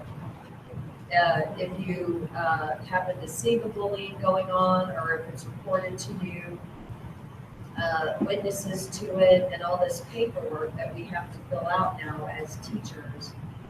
Or, well, you all will, I'm assuming. What is the paperwork process for that, or have we come up with anything just as of yet? Currently, right now, we have not discussed that with the administration group. In fact, I just met with the West Central local superintendents who brought to our attention today. Just a new piece on the law. The biggest part hinges on the criminal harassment piece. That is part of the legislation that has gone through, which is the reason why this is being adopted and changed for our local policies. We also are trying to partner with some area schools and also with Whiteman, the base, and Diane can attest to this. The base is currently taking part in what's called the Green Dot Violence Prevention. And Green Dot is basically kind of out in front, forefront of bullying and more training our students and leadership on how to react to those things, and how to be a little more proactive instead of reactive. We met with local superintendents, I believe, Diane, correct me if I'm wrong, I believe that was last month's MASA meeting. Is that right? Was it last month's MASA meeting? It was Green Dot when I contacted you? It was, yeah, 3 or 4 weeks ago. Yeah, so basically the local superintendents are all getting together. We were actually going to be bringing you this in December to adopt this program. There's a small fee with it that comes with it, but with that fee, there's a lot of training that goes on for our students and the leadership within the school to be able to help them get out in the forefront of bullying and cyberbullying and harassment. So if we have not met all the, it says before the districts adopt these revisions, we should have all of this in place. If we're going to vote on this tonight, we haven't met all of the requirements yet. So should we put this for next month? Well, that's what I'm asking. Well, no district has published this policy in their student handbooks up to this point with the change, because those changes to like the student handbooks, they come at the end of the year and then they literally would go in at the start of the year. Right, but with the Green Dot, the received input from school personnel, students, administrators,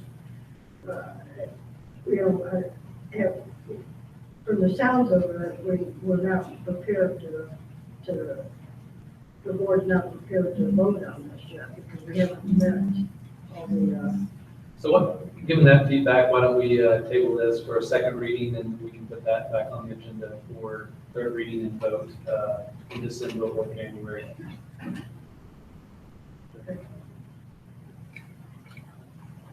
There was no timeline discussed. Basically, what was given to us today, literally this was just presented today at our last meeting for local superintendents. There's our law firm basically has some information that we can go to. There's other law firms that have some information too. We can go on their website and Is there a time frame when we have to implement this policy? There is not that I know of.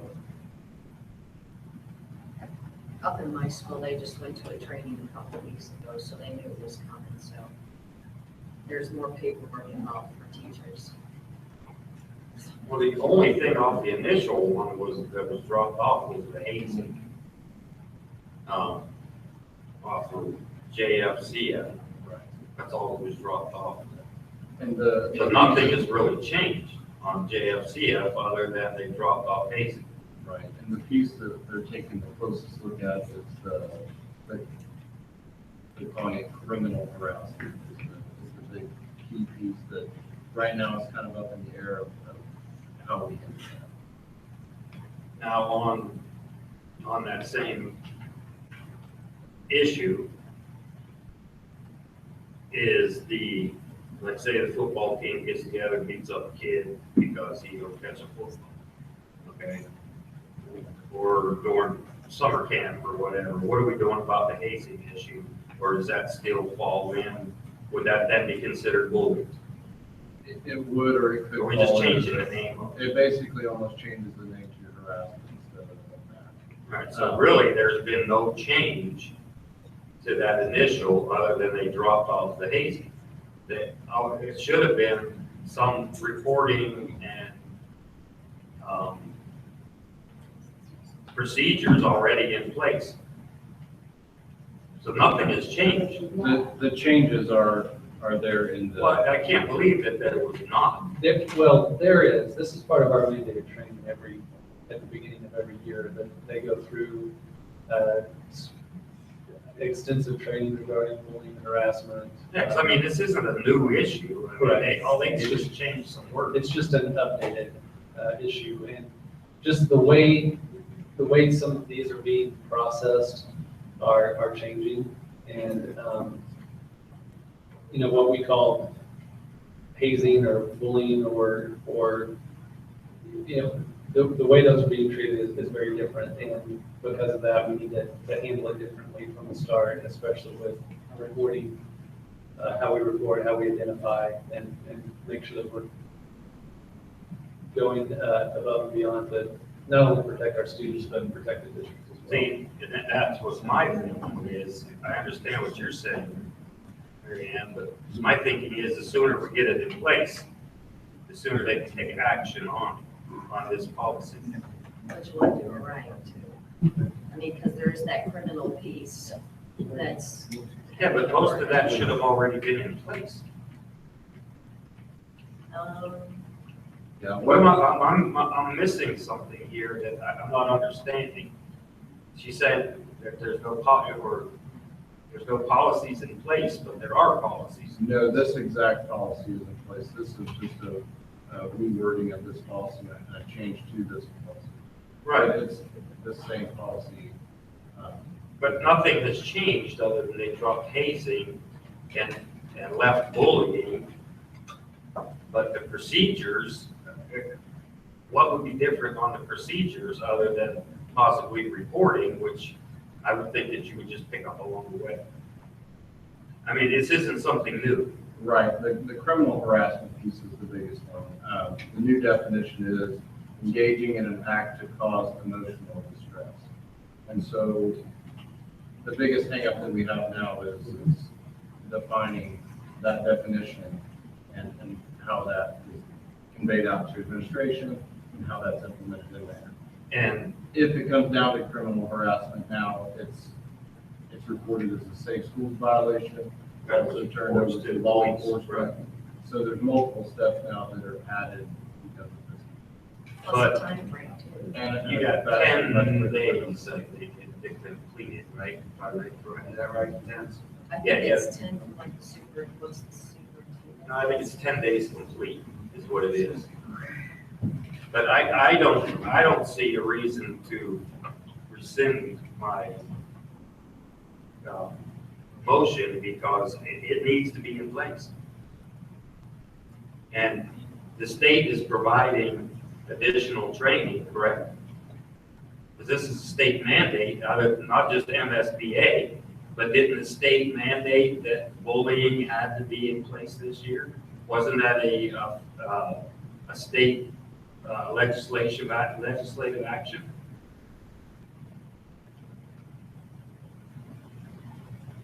Yes, that's what the policy that's voted by the state and reflects what happens in our local policies to the extent that it's appropriate.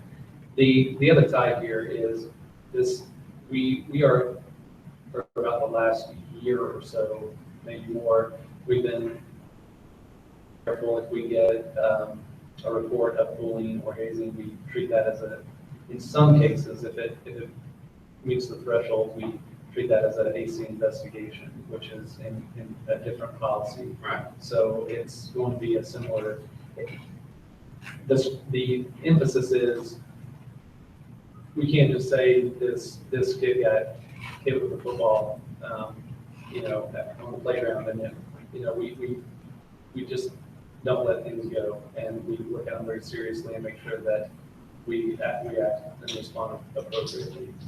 So, Right, and I would think because it was, I mean, I would think that these been a while coming. Because the legislation just passed, it was this summer that it passed statewide. So I would think these were a while coming, but I don't think that we should delay them. That's my opinion. I mean, I don't think I should rescind my motion on that unless it's unanimous that I do. But I think that they need to be in place. So, Wouldn't they already be in place until We already have one in place. They're asking us.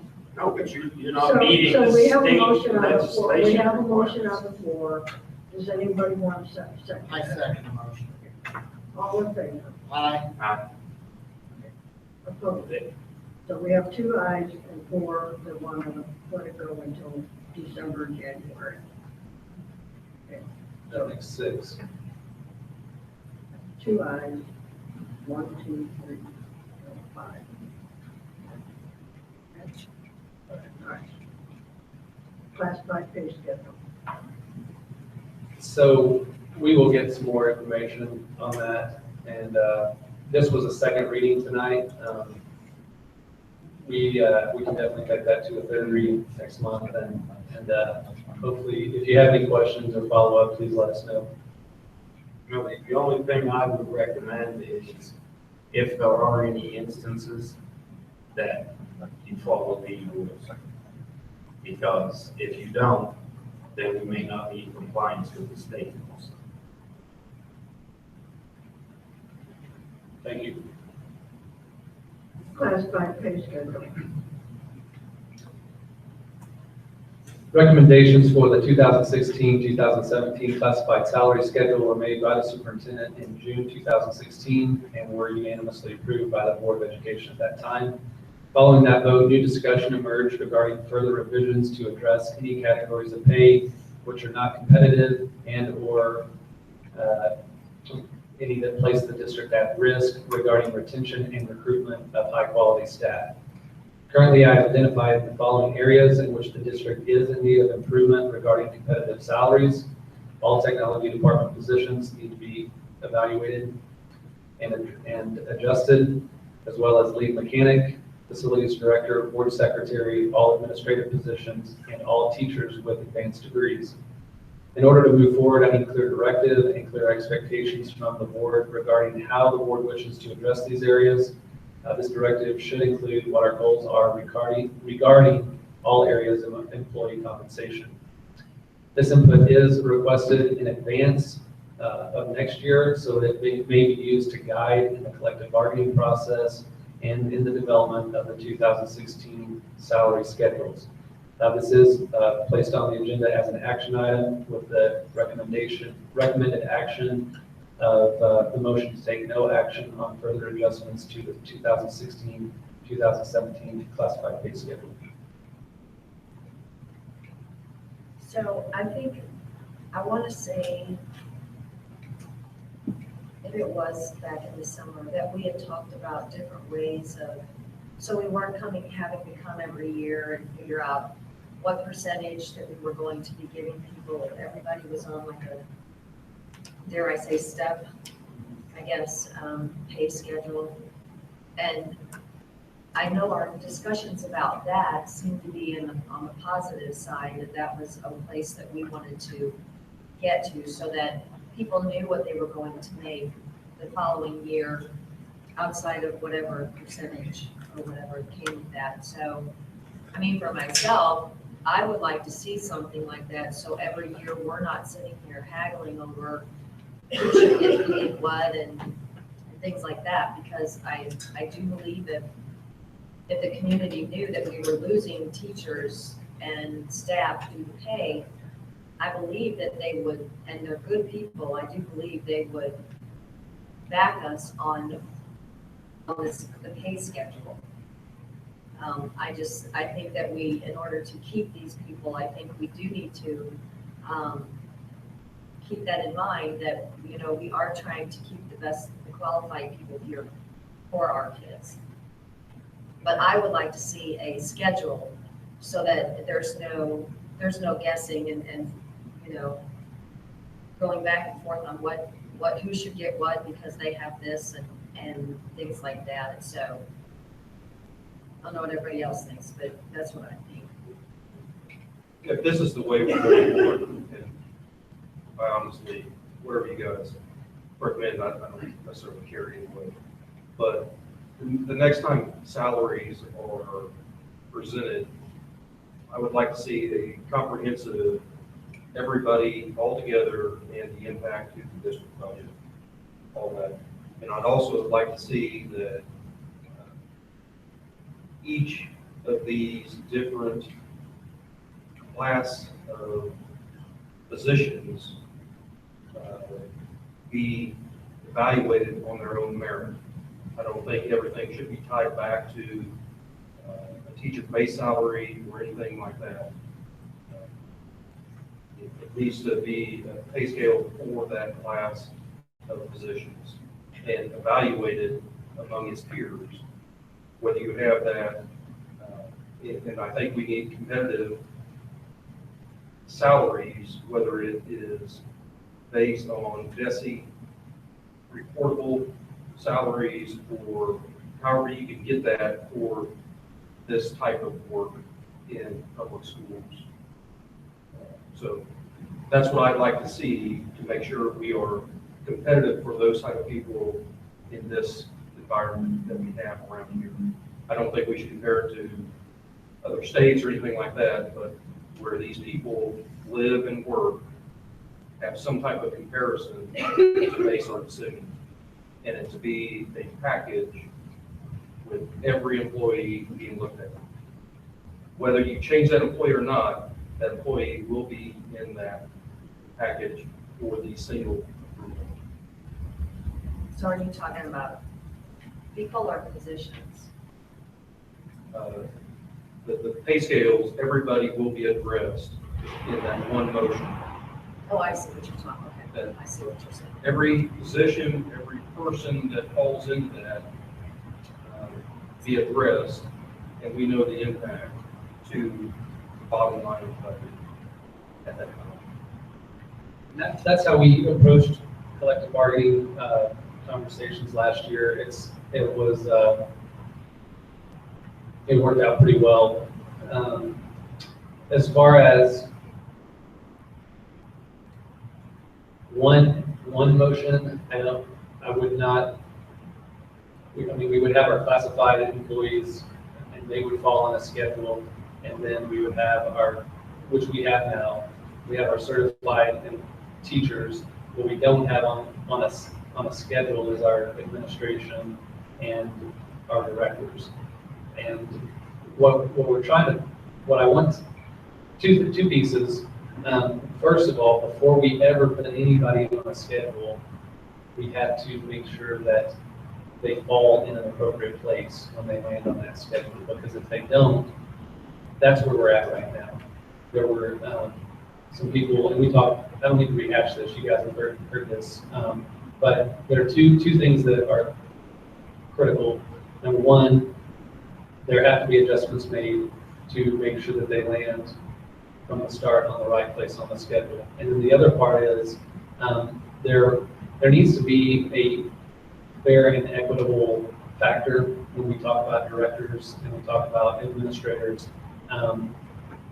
so that if we give teachers this base raise and this step raise on the salary schedule, if we approve steps and the base raise, that needs to equate over appropriately, and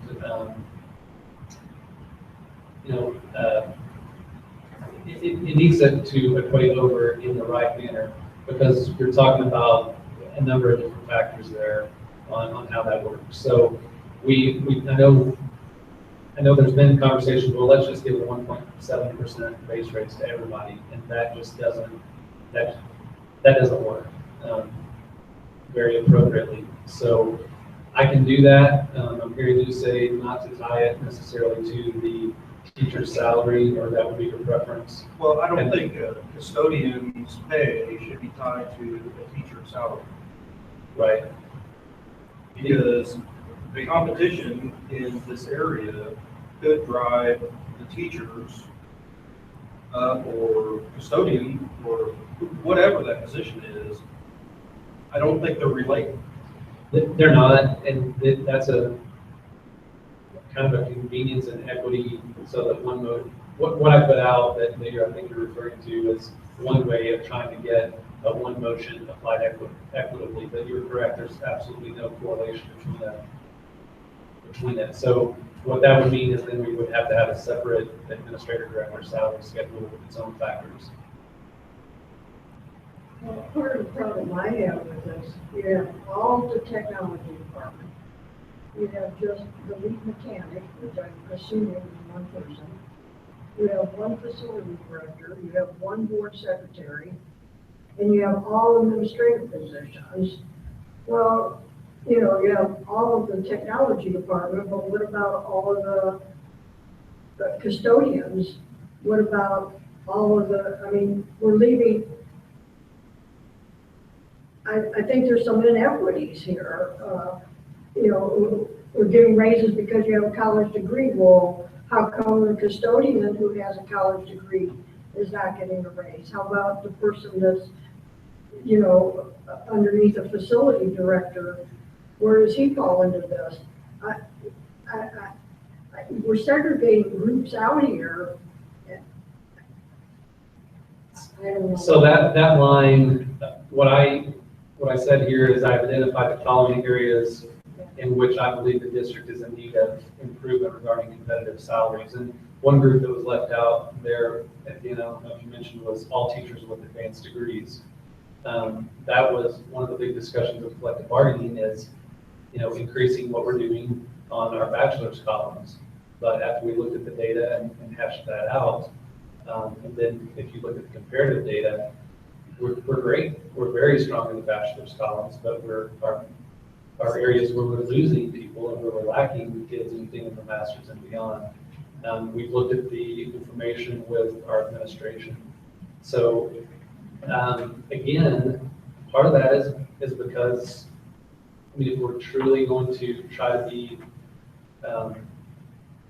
equally competitive in all areas, then there are some areas that need adjustment and some that don't.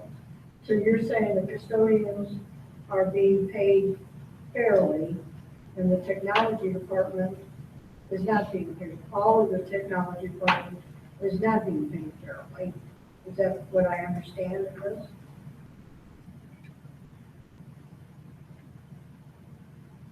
I think what the question was that they're not being paid competitively. Okay, competitively. All of the technology department is being not paid competitively, but all the custodians are being paid competitively. I'm just trying to understand. Based on what I've seen, yes, I think we're much more competitive in all other areas than we are in these areas. I'd like to see something. I mean, I agree with your recommendation that we should move this to the spring. And we need a motion on the floor for that. But I would like to see where everybody falls into line in this, you know, administrative and otherwise.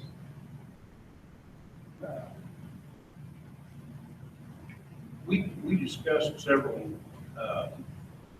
board meetings previous to this one. The realignment, I'll use that word for lack of a better term, through correct and proper staffing, identifying precisely in what areas, education, administration, teachers, I mean, SPED, whatever. And I'm not trying to eliminate anybody or play down anybody's title or position, but education, facilities maintenance, custodial maintenance, I mean, and then where does that go up to the pyramid? And how does it align to the pyramid? And how does that affect the proper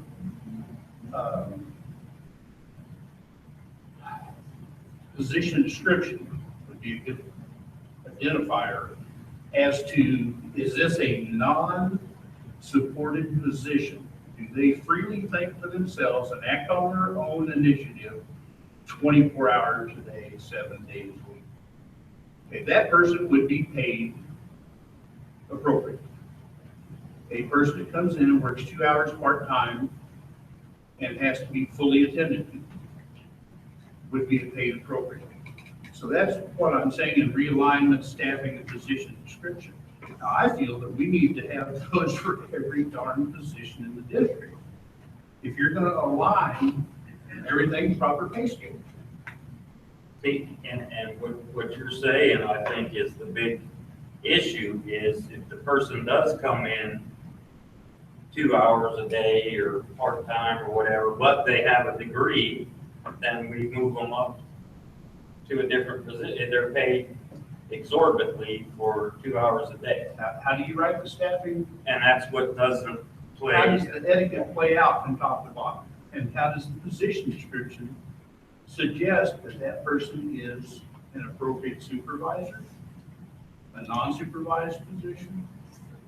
Well, see, and I also believe that if it's a degree, it should match the position, not just I have a degree, a master's degree in basket weaving, so I get paid a lot more than somebody who doesn't.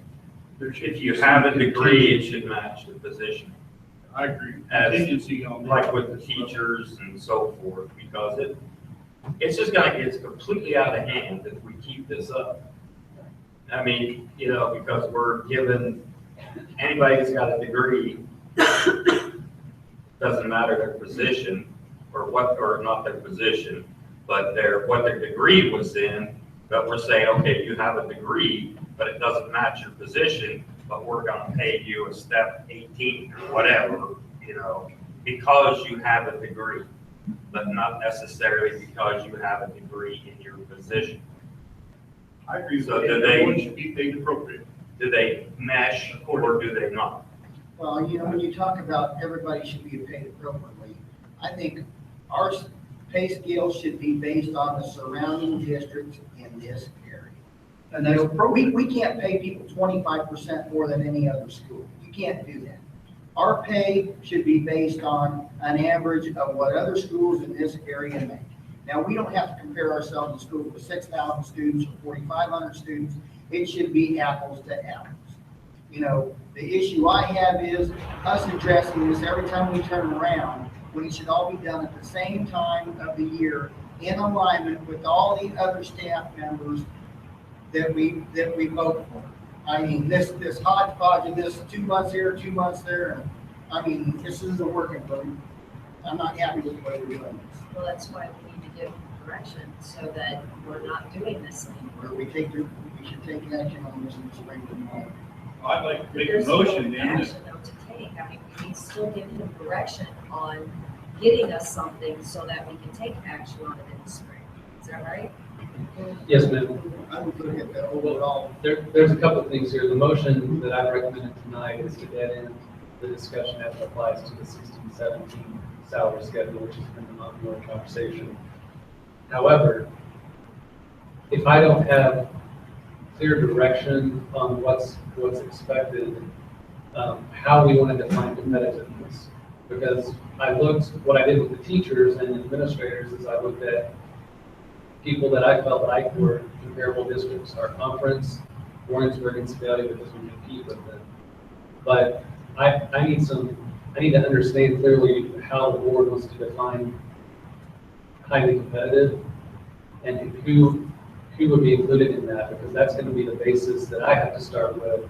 Because I can do that same approach, but if that's not what the board, if that's not our cohort comparative group, I need to know what the board expects to use as our comparative cohort group. And then from there, you know, I can make those recommendations. And then where do we want to be once we define the group? Where do we want to be? What's our goal within that group? And I brought information forward on our administration and gave options to the board for a couple of reasons, but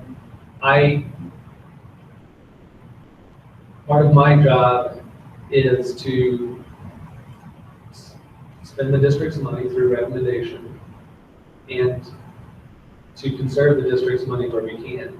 But I need to make these recommendations in a manner that's in alignment with the expectations and direction of the board. And I don't have that right now. And I really need your partnership and giving me some clear directions, because once we know where we're going, we'll know when we get there. If we don't know, if we haven't defined where we want to be or where we're going, we'll never get there. And then we're going to have these frustrating conversations. So that's what I'm asking well in advance of what I work to bring forward for the 17-18 school year. So I'm ending this year's conversation and shifting that and asking the board for direction as we move to next year. Really be two separate. First of all, we should have a motion. We should make a motion on the floor to get in the conversation just then. No, to move this to spring. Not to change the schedule for this year. So somebody make a motion. Okay, so I make a motion to take no action on further adjustments to 2016-2017 classified pay schedule and leave it as written. So we have a second. All in favor? Aye.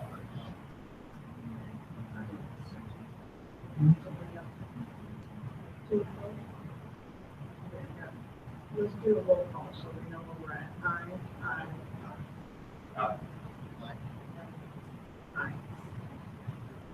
So now we move forward with giving him direction as to what we want to see in the future.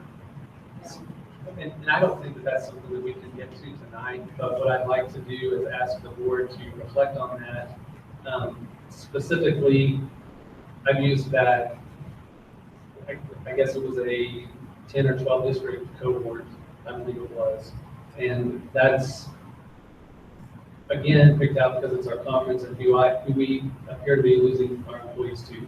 It's absolutely, not going to be in the realm of us anytime in the near future that I can see trying to compete with Lee Summit, Blue Springs, or the metro or suburban schools. But I do think that it would be in our best interest to look at, if that's not, if our conference and Warrensburg, Sedalia aren't our cohort districts that we compete against more employees, then we need to define what that cohort is.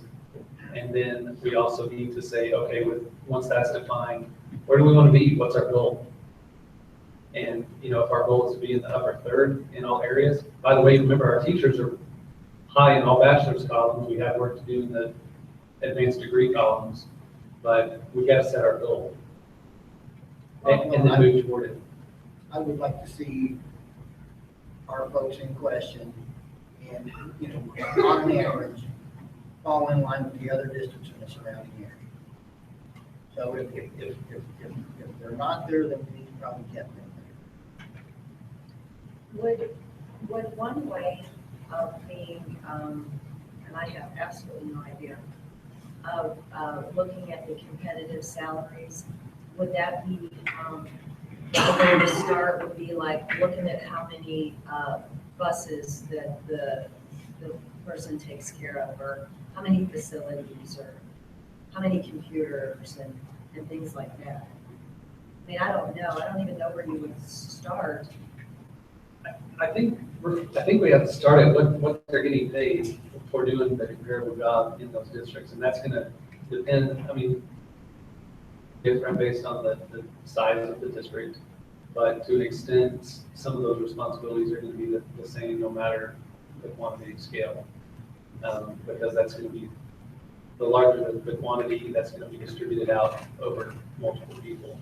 So I think we can start with defining that cohort, define where we want to be, and then, but certainly there needs to be a responsibility factor. I believe, yes, sir. If you don't mind. Absolutely. I'm trying not to. What I'm reading, I'm not so sure that most, except for your teachers with advanced, all the other positions, whether it be in your administration, whether it be mechanics, whether it be your technology department, whatever, I don't think that you're probably losing them to other districts. Okay, so that's the hurdle that you have, and believe it or not, we have the same hurdle when it comes to technology and keeping qualified tech, IT individuals on. We're not competing with other installations, we're not competing with you, we're competing with CERN. Yes, exactly. So you need to look at, and you're exactly right, I agree with you as far as an advanced degree. If the advanced degree really doesn't serve, you shouldn't be giving raises just because somebody gets an advanced degree. You should be giving raises because of either performance or because of taking on more responsibility. But the motivation of that individual to get that advanced degree should not be because they can make more money in their current position, but that they can move forward and grab more responsibility. But as far as the positions that you're talking about, I think that we're struggling. Competition isn't the other district. I'll add in Cerner executives into our. When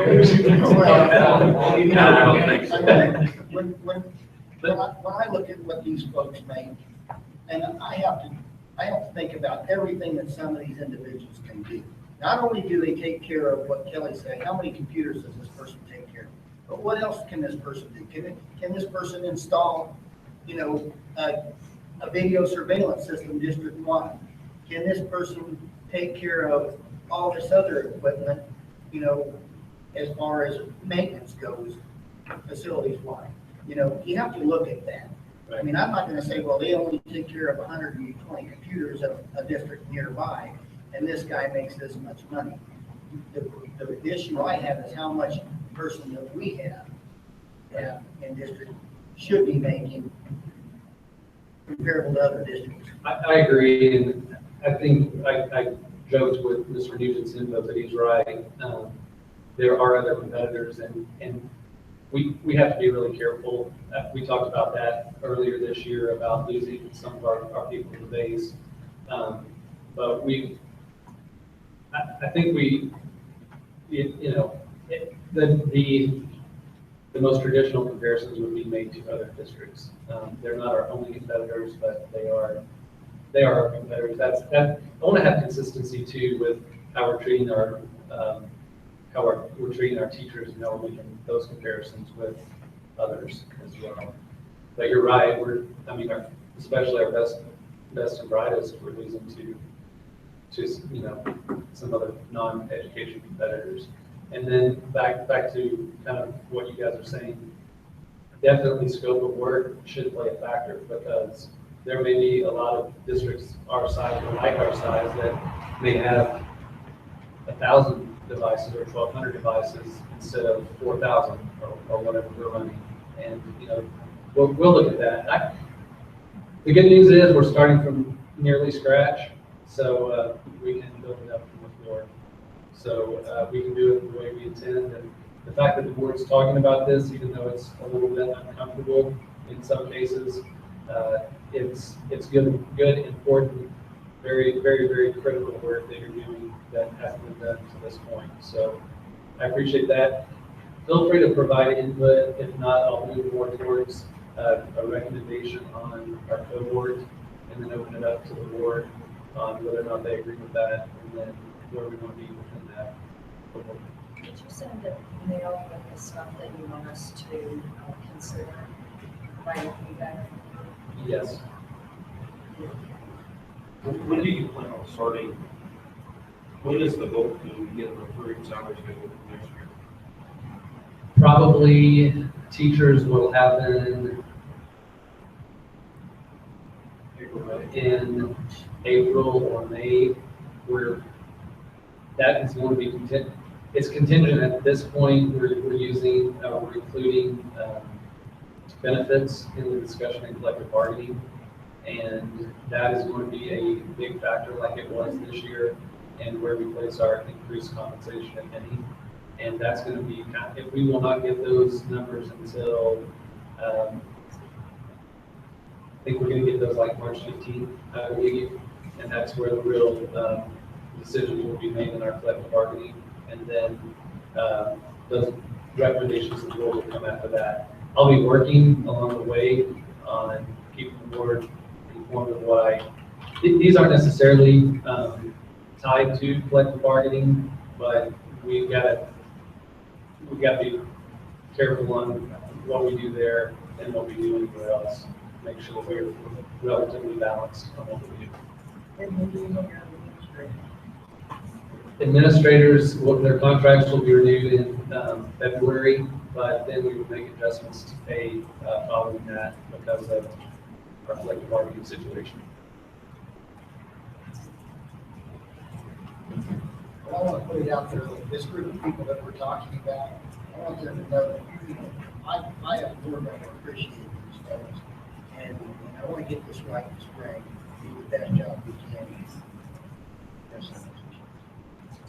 As do I. If we get it right, if we get it right and do the hard work now, it's going to make everything that comes after it a whole lot more routine. So hang with us on this. Well, I think in the last 2 years, we've come a long way on both our pay and our salaries and benefits. I think we've come a long way, and this, you know, now I think we're down to the end of it, hopefully. But we made a lot of adjustments, a lot of changes, and so far, I think everybody's somewhat happy. But we're making away at it little by little. Facility plan update. Attached is the updated phase 1 facility audit following input and revision from the executive committee.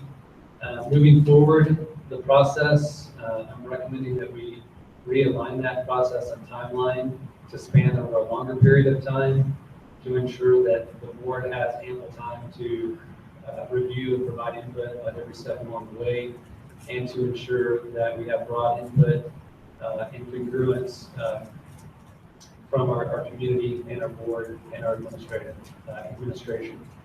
The next facility meeting will be held with the executive committee meeting sometime in December. I'll call that meeting with the goal of further discussing and clarifying the manner in which we want to move forward, the manner in which we will engage our community and our employees. And I feel like we have, like the salary schedule, we want to get this right. And we want to do it the right way, and we don't want to rush. It's very important work. And I felt like, based on some feedback, that we were maybe moving a little bit too quickly on that. So I'd like to slow it down, get more board direct, specific board input on how to move forward. That said, I do not feel we should stop the process or halt it. We've got to get to a destination so we can start making some informed decisions.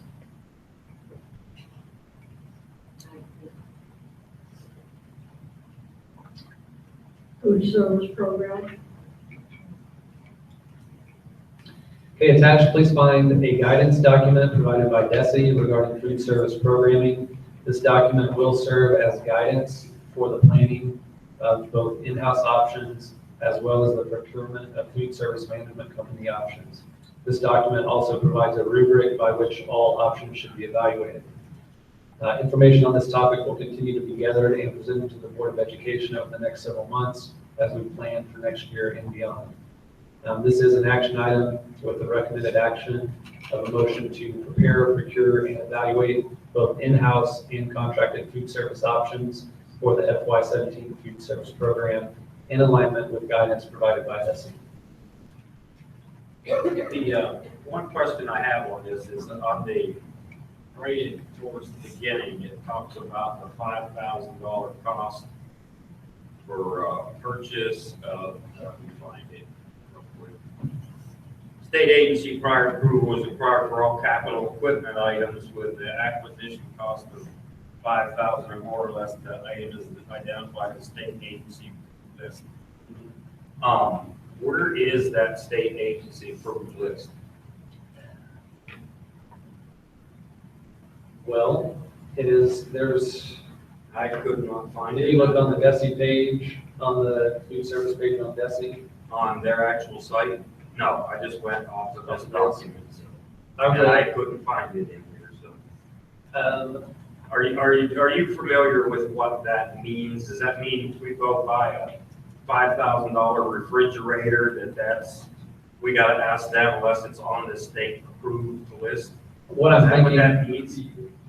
I think that's a safeguard, and I'm spitballing here a little bit, but because of the way this program is reimbursed, if we went and bought a delivery truck to circulate goods throughout the school district, and then try to claim that as a reimbursable expense, that might not get approved.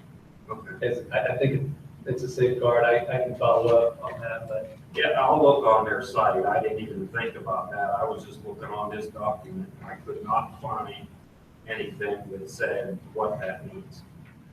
And I pretty much got a little bit past there before I stopped reading because I was going nuts trying to find that information.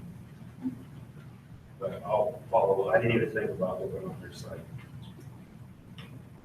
So this motion, is this also to approve that rubric to evaluate everything? Yes, sir. What I'm trying to do is make sure that I have a clear understanding of the board's intent on pursuing both in-house and out-house options, and then determining out of house. Excuse me. Okay. But yes, basically when we get, I want to make sure the board's comfortable using that rubric as we evaluate those as well. So to be honest with you, I didn't read it that way. So I did not review that rubric to know whether that's the way. This is. I don't know if you have a short 2-minute. Because I kind of feel like this could be an issue, kind of like outsourcing school buses, where even though it costs more, the community might want to do something a certain way. And I don't know that following that rubric would get us to where we want to be. Right. We maintain discretion on how we evaluate those proposals. DESE does provide, this is one of the areas where DESE is pretty specific on what they expect out of that RFP and the process because of the reimbursement. But yes, that was my intent. What, do you want to table that until next month and get more familiar with the rubric? If everybody else is making this right. Because I didn't finish reading it either, right?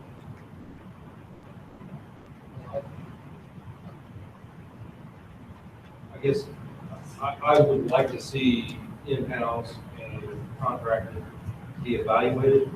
I just don't know what the best, I kind of assume that executive committee would kind of go through that and come up with, and use that as guidance. But as an executive committee, we haven't had any meetings. I kind of feel like we're moving fast on this. I don't think we're moving fast enough. We've been beating this thing for a year and a half. I would like to have some issues to discuss. Well, yeah, we need to do that, but we need to follow, to know the rules and regulations we're going into, other than just jumping into it, making a decision and not, once again, the educated decisions, and that's why I voted for both in-house and out-house to, so we can figure that out. I wanted to make sure when we get into those committee meetings that we have a clear, that the board wants to look at both options, and that we formally express that intent, and then that we're gonna evaluate them in some type of routine, fair and balanced fashion. I can agree to that. I'm agreeable to that. So right now, we're voting on looking at both options. Correct. And evaluating both options in some kind of objective approach. I make a motion that we move forward looking at both options and evaluating these options. Moving forward.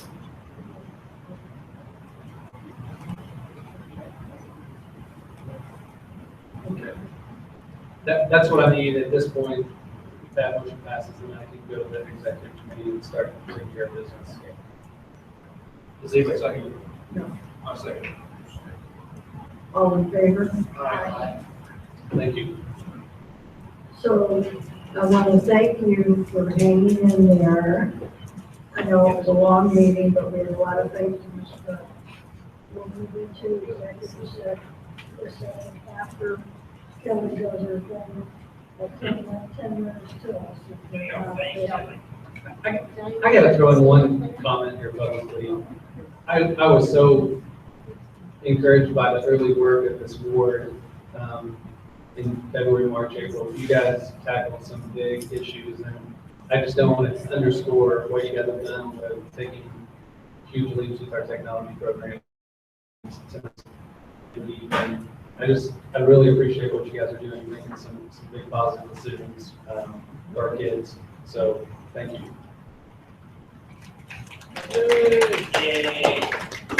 Make a motion to adjourn to executive session pursuant to RSMO 610.0213, 13, 2, and 1. By roll call vote. Aye. Aye. Short break.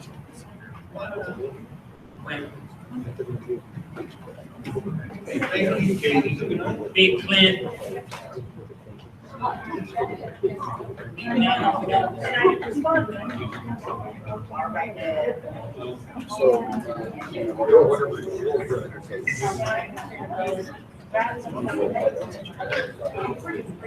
Hang on just a second.